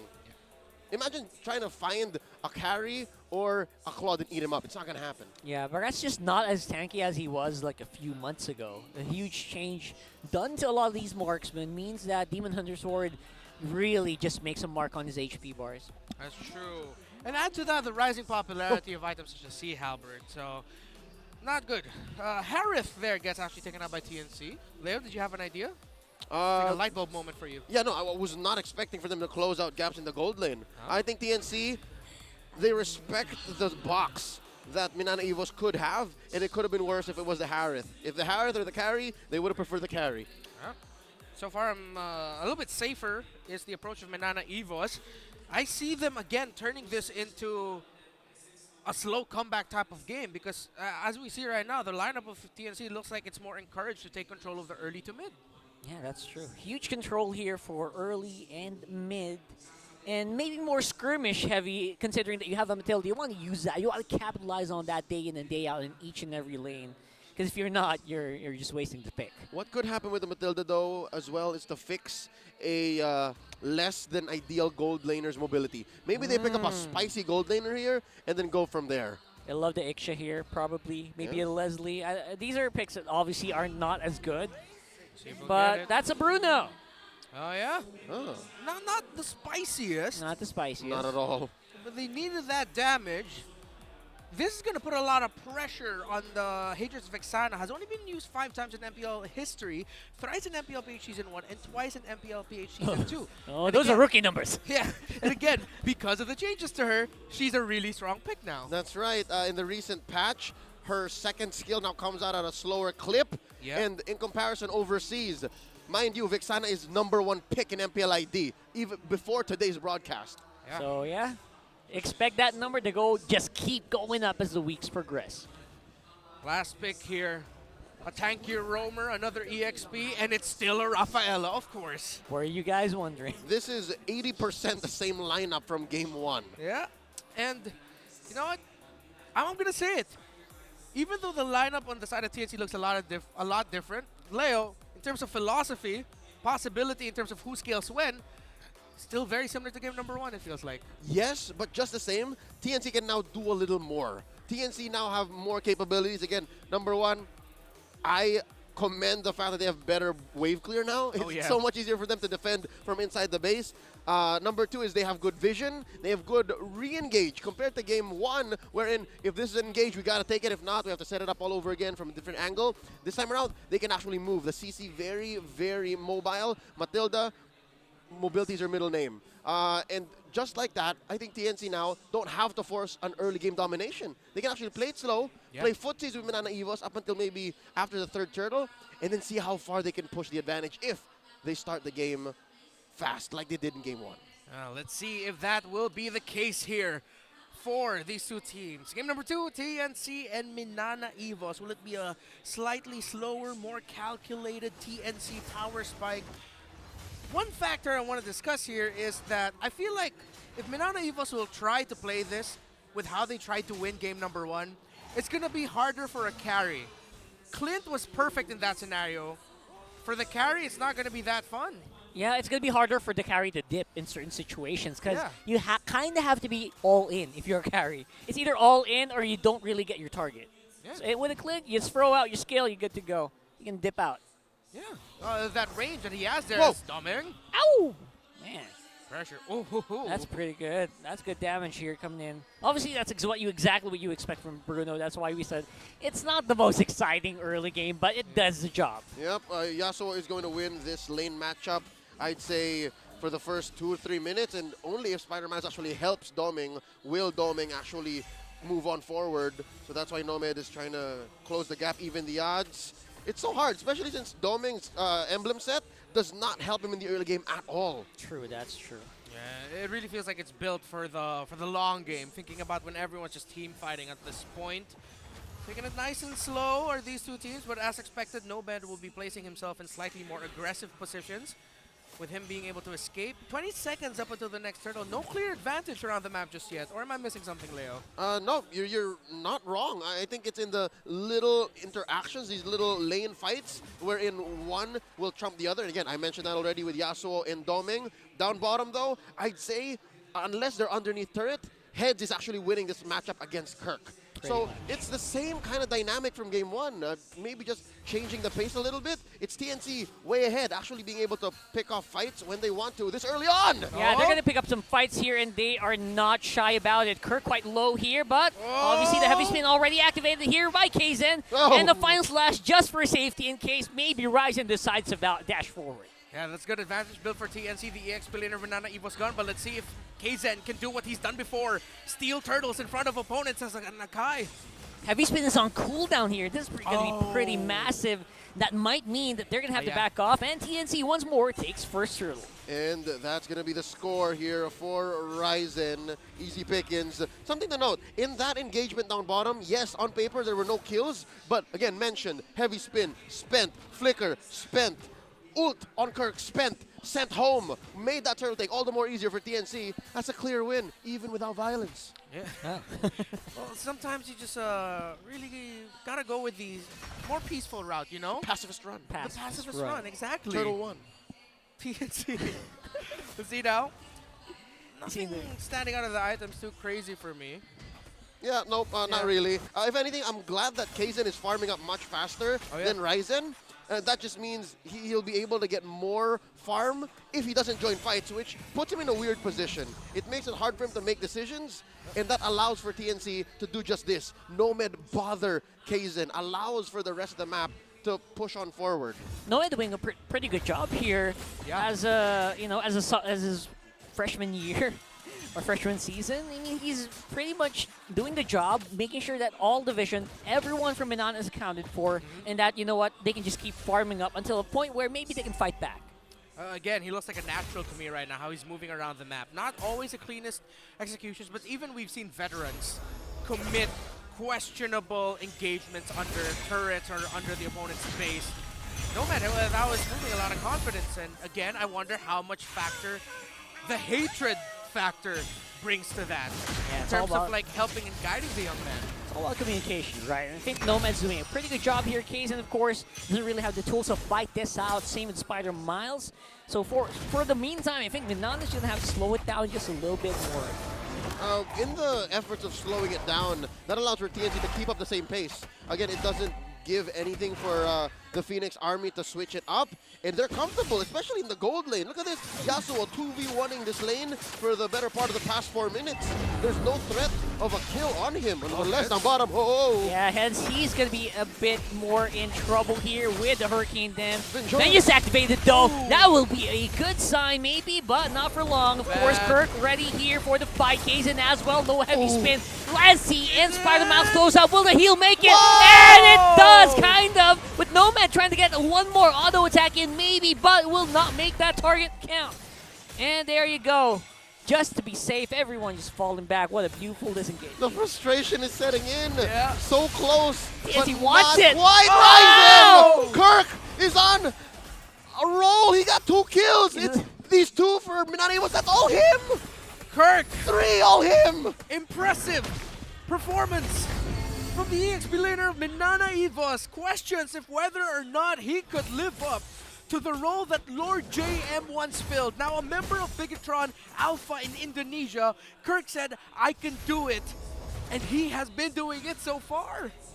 It's exactly where you expect him to be. Kaysen, That decision Kaysen. making it matter here. Oh! And again, Heads, just when he was about to get back, he gets thrown back into the base. And now Kirk might be in trouble here. Ryzen and Hatred close by. What? Is he still alive? Final Slash was still released. But there's no fight left, maybe, unless Lansing makes something happen. Case is quite low. Gotta run. Oh, he's gonna have to run for it. There it goes. Oh, no way, no way. Not gonna be enough quite yet, but there you go. Hatred with the last hit. All right, clear punish by TNC. Minana Evos overstayed their welcome for a bit, but just the same, they closed the gap. Keeping it close to 2,000 could have definitely ballooned on over. But something to note, I think Hatred has to protect himself a little better. Nomad is now thinking, who do I protect in team fights? Who do I watch out for? Because earlier it was so much easier with a Minotaur. Now with a Matilda, it's a little more high stakes. He has to commit. Yeah, he has to commit. He really has to be on point with communication with Heads and Ryzen. Maybe if he can somehow communicate with the Eternal Guard of the Vexana, he would try. But yeah, because of him committing, the backline peel just needs to be still present. TNC Pro Team. Exactly, and it doesn't help that Heads is playing a CC. That can do very little to protect any backliners because you want to be on the front lines as a CC. Yeah. So now TNC have to consolidate those 2 major issues. One thing to note though, Yasuo early haven't joined any major fights. You could say the same for Doming. So now I'm wondering, again, I'm thinking out loud here, who does this benefit? The fact that the gold laners have been cooking, and again now looking at the map, it looks like Doming's actually winning. Heavy spin out of nowhere? Yeah, I think a lot of skills were triggered here. Kirk once more. Beautiful Final Slash. Maybe make it a Hatred, but no cigar here. It's time to go into mode as we go to turtle number 3. Oh, there you go. Kaysen's actually low. He's going to have to make it out. He's going to have to make it out. Spiral Mouse with holy healing. Obviously going to make it so that he doesn't go down, but once more, Turtle being given up. All right, TNC scoring over there. Pandemonium all across the map, starting off with a weird moment already from Kaysen. I think he was looking for a sandwich. Again, it was underneath tier 1 or close to tier 1 in mid. So now we're top! Oh, beautiful, man. That was just nothing here for Minana. And you know what? Spiral Mouse is actually making the work, not just with healing, but with making sure that everyone is mobile enough to get to the target. Yep, he's using his re-engage as a weapon, and it's very effective this time around. This is a kind of dynamic we did not see in game number 1, because again, TNC was so aggressive. Ryzen gets caught! They don't want to slow down at all, getting one after another. Minana starting to feel it here. Eternal Guard can't really do much here for TNC at this point. Yeah, 8 minutes into game 1, Minana Evos was trapped inside their own base. Now it's Minana Evos who's looking for fights. And we thought it'd be a similar story to game number 1. Minana Evos. Let's see if they can continue this momentum, because right now TNC look out of position, mainly because they have to consider the fact that their gold laner Yasuo lost the lane duel against Domeng. He lost lane. He is behind. It's not a massive deficit, but at this point, Domeng's in a much better position to join the team more, while Yasuo still needs to find more time to get a little bit more farm on him. Big +1 on that one. To be a fly on the wall in that room, I don't know what happened in that gold lane. We haven't really checked in much, not much of an action there, but wait, down bottom, Yeah, TNC very happy to go for it. They know Kirk is the MVP. You know what? Take what you can, and TNC will remove the big Final Slash guy. Kaysen, though, working on that turret. Maybe get some gold back, but that's a big no here. Hatred gonna make sure not gonna happen. It's a scientific name for Arla. Big Final Slash guy. Big Final Slash guy. BFSG. The big Final Slash guy. Well, I mean, that's what Kirk wants in game number 1. I'm sure he'll be able to. He did a few of that already here in game number 2. He's still him in game number 2. Yeah, he's still that guy. TNC Pro Team, Minana Evos as we head into First Lord of the game. Let's see. MNNE was first there. TNC are all over the map right now. It looks bad for them. Look at this, Minana. They just know where to go. And beautiful heavy slash there, heavy spin for Ryzen. Nomad! Oh, Nomad! No one there to follow up. And again, Heads is not the tanky GC that you want to see right now. Hatred, maybe just count on a steal. Drill guard though, beautiful hit on the Spider Mile. Yasuo takes out Doming as well. And Minana gonna be down 2 here. The massive turn. Wow. And it took a while. I'd say in the form of a pump fake because it looked like TNC were about to back off and suddenly Hatred calls in the backup. It's still a 5v5, fam. Y'all forgot. I got the Eternal Guard. And now, with Ryzen making a beeline towards the Lord, it seems like TNC might score this first big objective. TNC were basically acting like they were injured. Oh, I'm hurt. I can't fight. Playing possum. Playing possum right here. And then they go for the strike. Yeah, call an ambulance, but not for me. Call the Lord, yes, for us. TNC. Now what, Lancy? Lancy, he's going to have to go to the very farthest stretches of the Land of Dawn to make it out there, but he does at the end. And again, TNC just trying. You're going to have to capitalize hard on this Lord. They have so much standing gold to take on the map. Now, as we head into the first Lord part, TNC Pro Team, and looking at the instant replay, look at the beautiful 2-man knock up there by Hatred, and the trust TNC placed upon themselves to get a big win in that sequence. Most teams would probably say, let's back off, let's just try to get for pokes. TNC said, no, we will win this, we will force them out. Yeah, I think they lost tabs on where Hatred was, and they did not expect the EG dropping where it did. Yeah. It's not going to be easy when there's an EG out and 2 of you get knocked up. And just, I really thought that Minana Evos could have potentially came back from that. Probably. But they also respected the Bruno. Well, that's exactly what you got to do, though. And look at that. All the standing gold taken already by TNC means that gold is almost dead even. What's to say about that? I mean, this just means that the map is more than 50-50 now. If anything, TNC is in the lead. Look at that. They left Heads for like 10 seconds, and he pushed in top. Yeah. No, not good. Definitely. I think we have to talk a little bit about this. Hatred has a dire hit on him, and his build path was the Glowing Wand, Lightning Truncheon, and Divine Glaive. That is not a normal Vixana approach. Nope, it's a very specific Vixana approach that does what they did in that last team fight. Hide himself in the bush, secure kills, and again, it's past the 8-minute mark. He can afford to do this. He can afford to build double roam. So with that said, MNNE Evos now have to watch out for not just where Yasuo is, who was the cleanup crew in that last team fight. They also have to watch out where Hatred is. And again, it's just a matter of time before Heads is actually online. Heads needs items. Interestingly enough, CC is such a lethal hero in the current metagame, but she's not like a Terizla or an Arlott that can live on very low econ. She actually needs the items. Very true. Bottom lane here, MNNE Evos wants a little bit more pressure, a little bit more map control. TNC not going to give it to them. But now, both teams moving around as 4-5, covering close sectors to one another. No one really going for some crazy split pushes as much. Yet. Not yet, exactly. Yeah, the KSN seems to be quite ready here to go if ever Ryzen or maybe Hatred makes a small misplay there. A heavy spin is very imminent. And don't forget, Kirk Final Slash is really scary at this point. Key pickup on last game's MVP, Kirk here. He built an Oracle. Item was recently readjusted. It now also provides, in addition to the bonus healing, physical defense. So it's gonna matter against the likes of Heads, against Yasuo, and even Ryzen in some cases. But I'm liking it. Again, these little decisions that you're making to use in patch 1.8.66. Checking out where Heads is right now. Not exactly the Trinity I'm looking for. He has the Twilight Armor, has the War Axe, has the BFB, but I'm guessing one more item before he can actually start threatening 2v1s. Yeah, and the damage that he can dish out. A little bit hybrid for my taste. I thought he'd go for a few more damage items. Yeah, it's a little two-prong approach. Yeah. Strong right now though. KSN forced out of a heavy spin. Still gets the Lord though. Beautifully maneuvered there for the jungler of Minana. I like it. It's a pragmatic approach. I just use it to push you guys away. Enough time for me to retreat, and then we skedaddle. Yeah, TNC Pro Team looked like they weren't fully on the same page in terms of how they wanted to approach that Lord contest.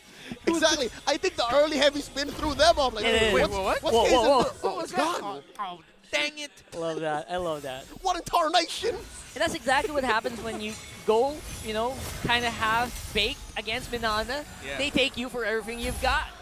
And they took that Lord pretty much business as usual. Now let's see if it will be business done for TNC in terms of defending this, or will Minana Evos somehow push an even bigger lead here? Going into 5K almost is their gold lead. Lancy gets the info. Got a big dive in on the Lord though, and again, mid lane turret is also a big threat. Quite close. Ryzen, he can't take it! Oh my goodness! He melted to the power here of this beautiful carry by Doming. There you go, Hatred as well going down. That's all the way clear going out here for TNC. That might be game already, but will Minana go for it? Straight for the juggler is going to be the key. Nomad trying to get as much damage as can on his body instead, but no clear means no way for them to slow him down. Yasuo, even with kill, gives Minana Evos to 2-0. That is a sweep. So this is what hope looks like for Minana Evos, starting off Season 13 with an emphatic 2-0 victory, 3 points for the Neon Purple Tigers. All right, looking back at the lineup early on, it seemed like it was 50-50 up until we crossed the 6 or 7 minute mark. I think TNC took a little while to get Heads online. Heads was doing other things where TNC needed him, and that's not to the young man's fault. It was in the pick, it was in the draft, and that's really all that they could have done. And Minana Evos found the path to victory and ended right then and there where they saw it. Now, as you see here on your screens, the two teams. A show of respect by Minana Evos. I really wanted this to go to 3 games. After that game number 1, it was one of those feelings of I want to see 3. But Minana Evos says, no, we're getting the 3 right now. We're not extending it. Kind of an anticlimactic ending there a little bit. Just a little nudge from a heavy spin. Who would have thought? That's so interesting. The way that this actually fell apart, starting from when Ed started to fall apart in the XP lane as well. Yeah. I mean, you could feel that he was having a hard time staying relevant in these fights. Big question is, was that really the big where what fell off? I mean, any guy in a fight would react the same way. If I was about to scuffle and the guy started to break dance, I would also go, huh? And then take the Lord away from me, then yeah. Sometimes it just boils to that, the little things. This is one of the things that make MPL Philippines the home of champions. What makes our region, our home here so great as TNC take their bow. And yes, a new little thing we're doing for the season. Even the teams that don't get the victory get a chance to walk down the aisle through our center of our beautiful arena here. By the way, I love how our stage looks. And then, if I'm not mistaken, in just a moment, we will hear from the members of Minana Evos. Yeah, pretty much. I feel like Minana Evos, they look pretty much down to business.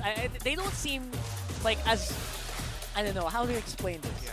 They don't look like a team that won in a huge fashion 2-0 right now. They look all business today, and I feel like this was definitely part of the plan. I agree. It looks like it's just another day at work. Yeah, let's go on over to the stage with their hosts, Hans and Mara. Evos! Hi guys, come on down! The first sweep of the season and the first 3 points pupunta sa Minana First Evos. win, first sweep, first 3 points para sa ating MPL Philippines Season 13. Congratulations! Kirk, it's so nice to finally interview you. You know, you've been in other teams before. I believe, di ba, nakasama ka sa RSG. At ngayon, we've been waiting for you to play when you were there.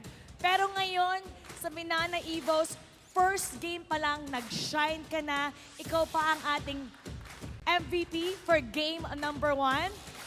In-expect mo ba yon? Hindi po. Hindi mo talaga in-expect. So, tell us ano ang pinagkaiba dito sa Minana Evos na talagang nag-shine ka because all eyes were on you nung game number 1.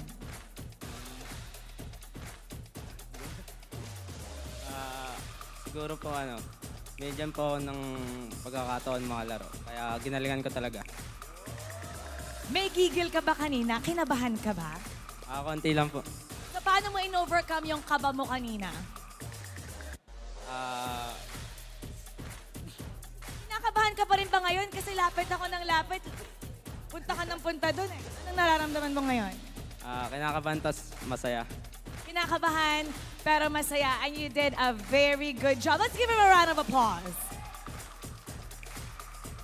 On to my side naman.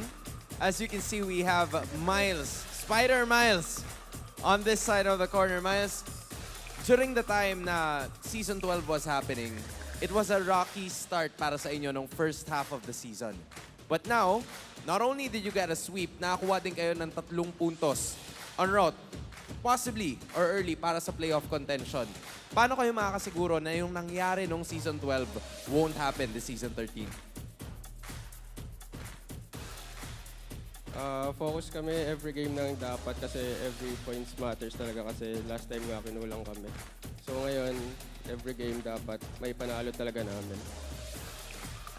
I sense the urgency coming in from Miles na every match really counts. Maraming salamat, Miles. I think I have to throw it over to Lancy this time around. Nancy! Really an admirable performance din. Gusto ko lang itanong yung matchup mo kontra kay Hatred kanina. Nagbabalik dito sa Pilipinas and started you off with a Gusho noong game number 1. That was the last pick, di ba? Yun yung last pick nila. So, how did you match up against that hero? And ano yung mga adjustments na ginawa nyo? Knowing na hindi naman natin madalas nakikita yung Gushon in the MPL. Wala po, yung hirap eh. Hindi ko alam paano ako pepesto doon kanina eh. Sa akin lang nakamata eh. Pero, salamat sa Diyos, nanalo pa din kami. Kahit din. They got the victory and they got a sweep. That means 3 points and momentum na dadali nila sa susunod next.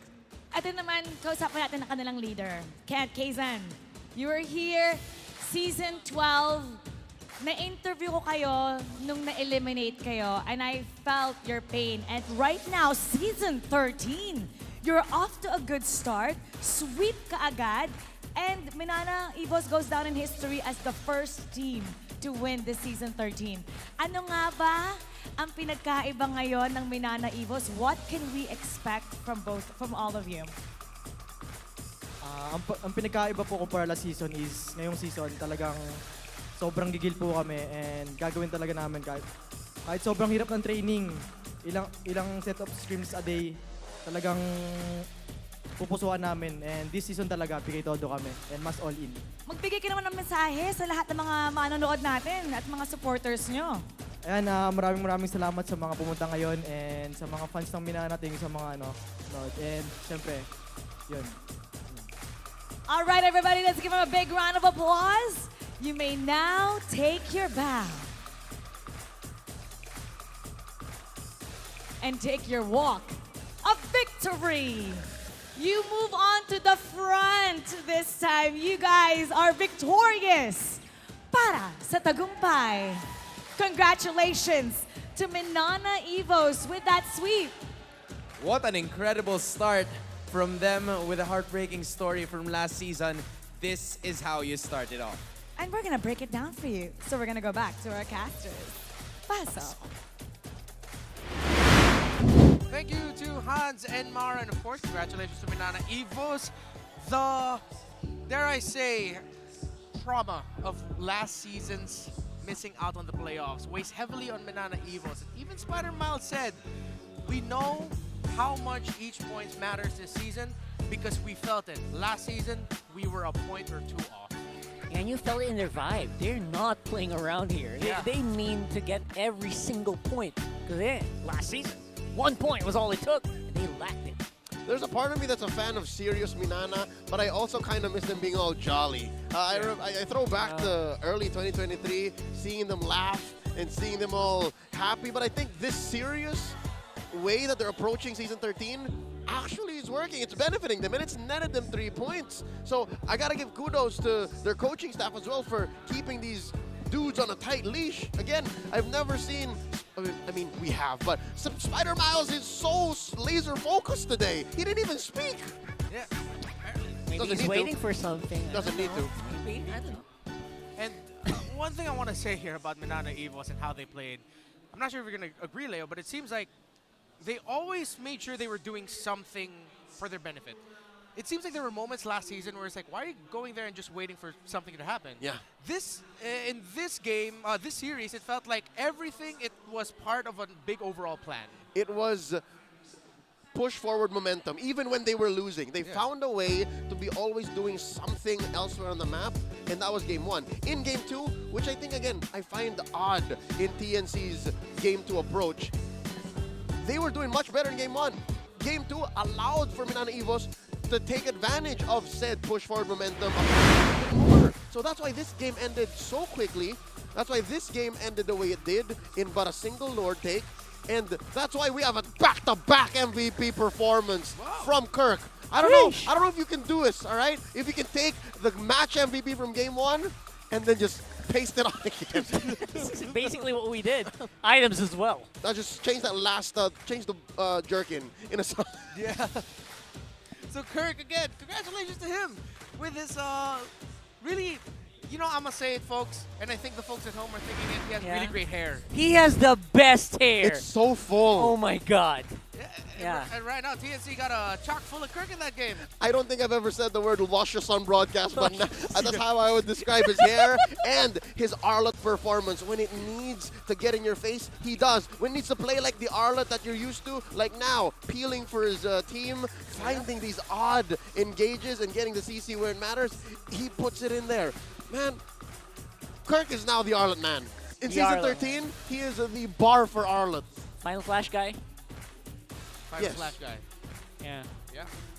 The TNC Pro team here, they felt it in the early game. Those early 3 kills, which eventually turned into a 4th, I think that set the tempo for Minana Evos, and that's why he eventually, well, of course, he deserved his MVP. That early tempo stopped what could have been a devastating early to mid-game for TNC Pro team. That's right. And what Kirk is doing with Arlott, again, a hero that has been in our sights for the past 6 months, it's basically the way Lancelot was reinvented in Season 8. So I'm liking what he's doing here. Looking at the end game here, just under 16 minutes, this bout, game number 2 ended. Looking at the emblem builds, again, fair to say, Doming was waiting for a power spike. Doming was waiting for that clear lane win. And Yasuo had the better emblems, the better kit to start. But again, they did not take advantage of that. There was very little action for TNC in that gold lane. Now looking at the rest of their item builds, something interesting to note was how Hatred was building elsewhere. How he was going towards this Glowing Wand, Lightning Tranche, and Divine Glaive approach. Who knows where else he would have gone if they were winning, if he had more gold on him. Yeah. With that dire hit too. Would have been interesting. We saw a glimpse of it in that little turnaround. The TNC were able to find themselves alongside Yasuo. That's right. That's true. And again, that same build needs follow through. It needs more input. And the fact that he was one of the reasons why it was working, or at least in that one big team fight where he hid in that wall bush, that could have been the difference maker. But again, for many different reasons, Heads wasn't online as soon as he needed to be. Imagine Heads gets the ult, traps 2 dudes, full-on combo, plus the dire hit. That would have been the dream for TNC. That's exactly what we saw in so many tournaments prior to this, where they just maximized that CC and they were able to... CC the hero. The hero, There you go. Thank you. Chi-Chi. I really know it's CC. I think it's... Yo-yo let's have a podcast about that.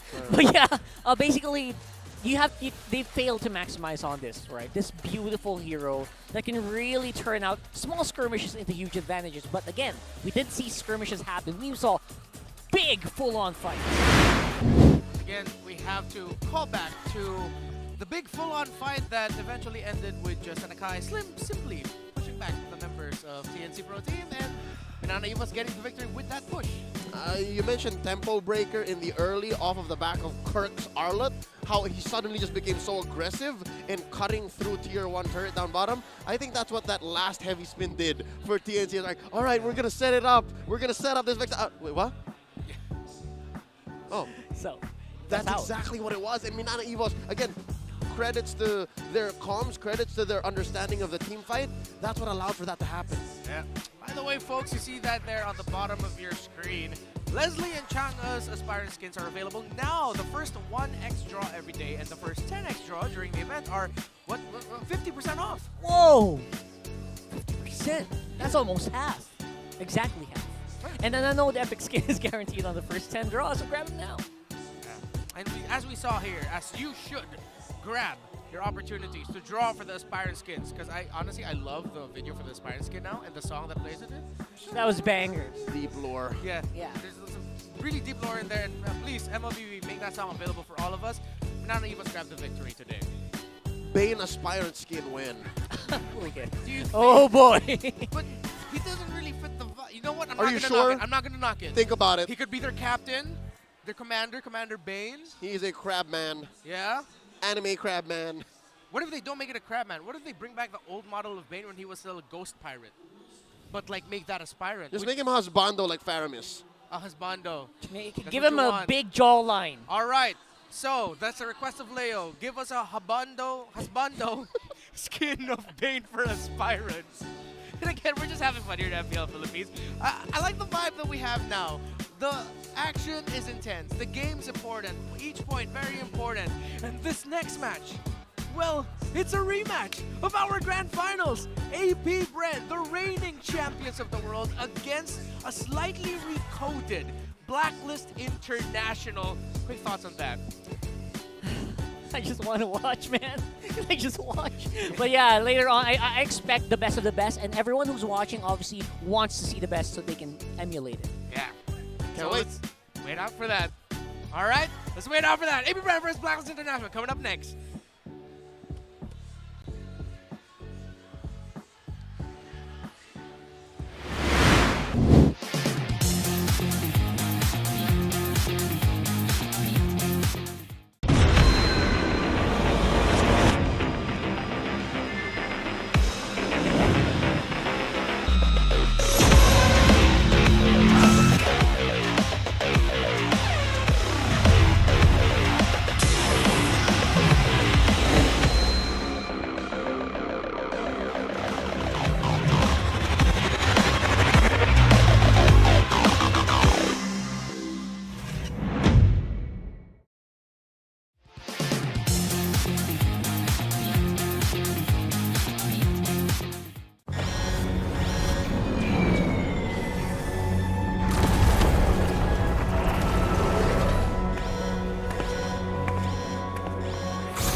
the best sniper ever! No! Hit the decoy!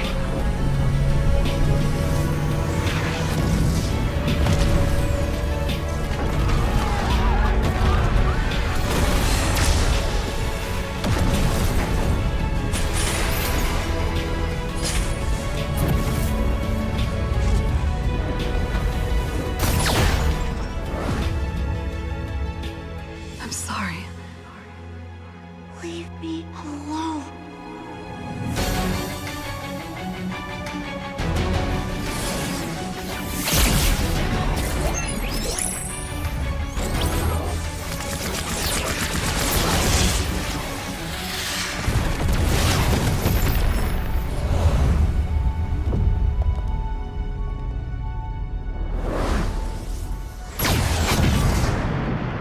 Over here, Ender.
Geller, can you do it? Dan Albertisana! Ternyata harus hilang!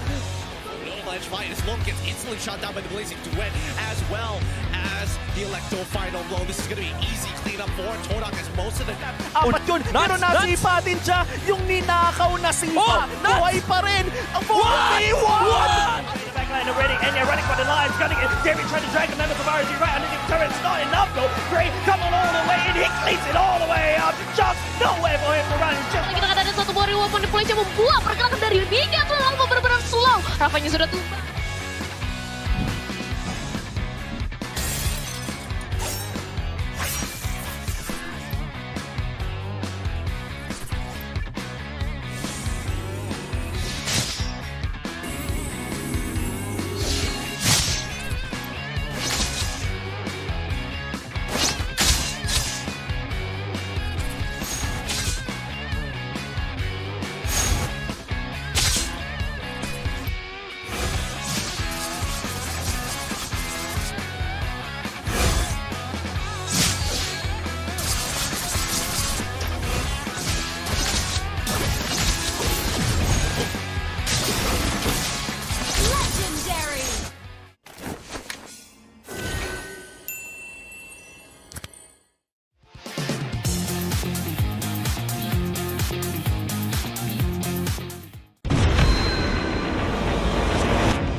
You'll be the best sniper ever!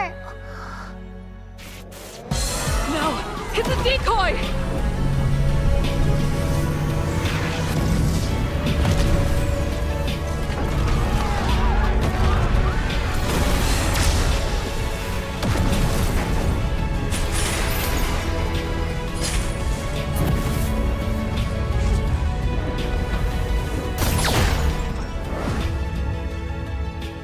I'm sorry. Leave me alone.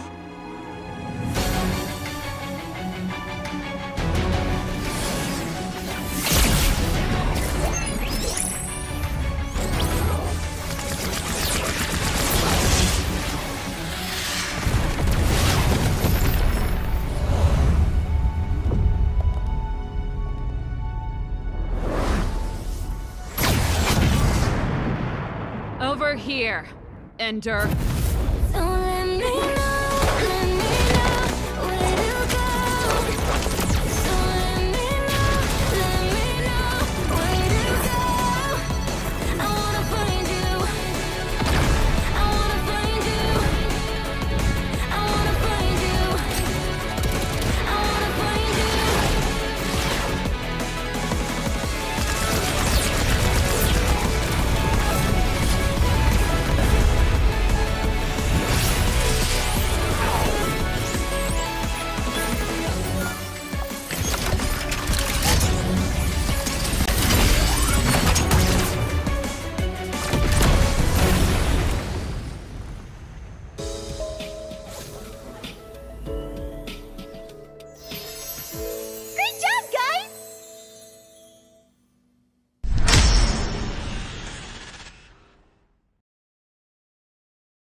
can you do it? Dan ang partisan! Pagkatapos sila! Avalanche fight as Lone gets instantly shot down by the Blazing Duet, as well as the Electo final blow. This is going to be easy cleanup for Todak as most of the... Apat yun, pero nasipa din siya yung ninakaw na sipa. Buhay pa rin ang 4v1! Backline already, and you're running for the lives, gunning it. Jerry trying to drag the members of RG right underneath the turret. It's not enough though. Gray coming all the way in, he cleans it all the way up. Just no way for him to run. Just Kita ada satu buah reward manipulasi yang membuat pergerakan dari Mega terlalu benar-benar slow. Rafanya sudah tumbang.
You'll be the best sniper ever!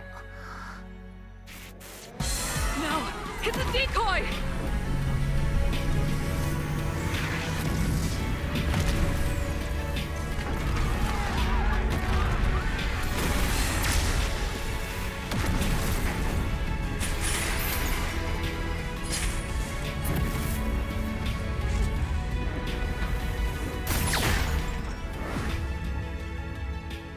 I'm sorry.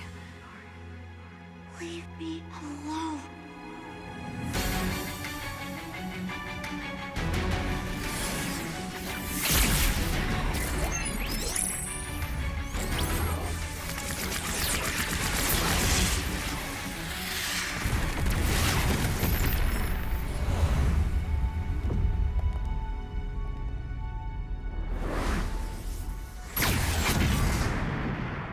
Over here, Ender.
Santos Galas, can you do it? Dan ang partisan!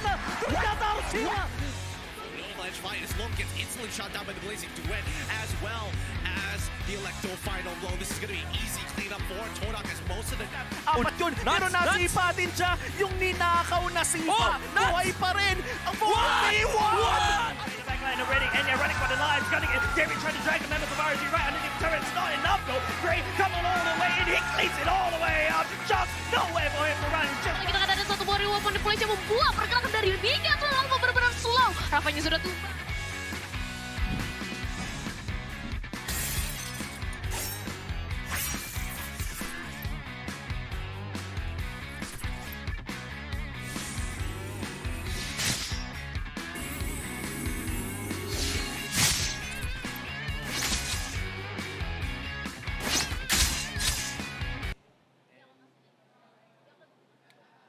We're here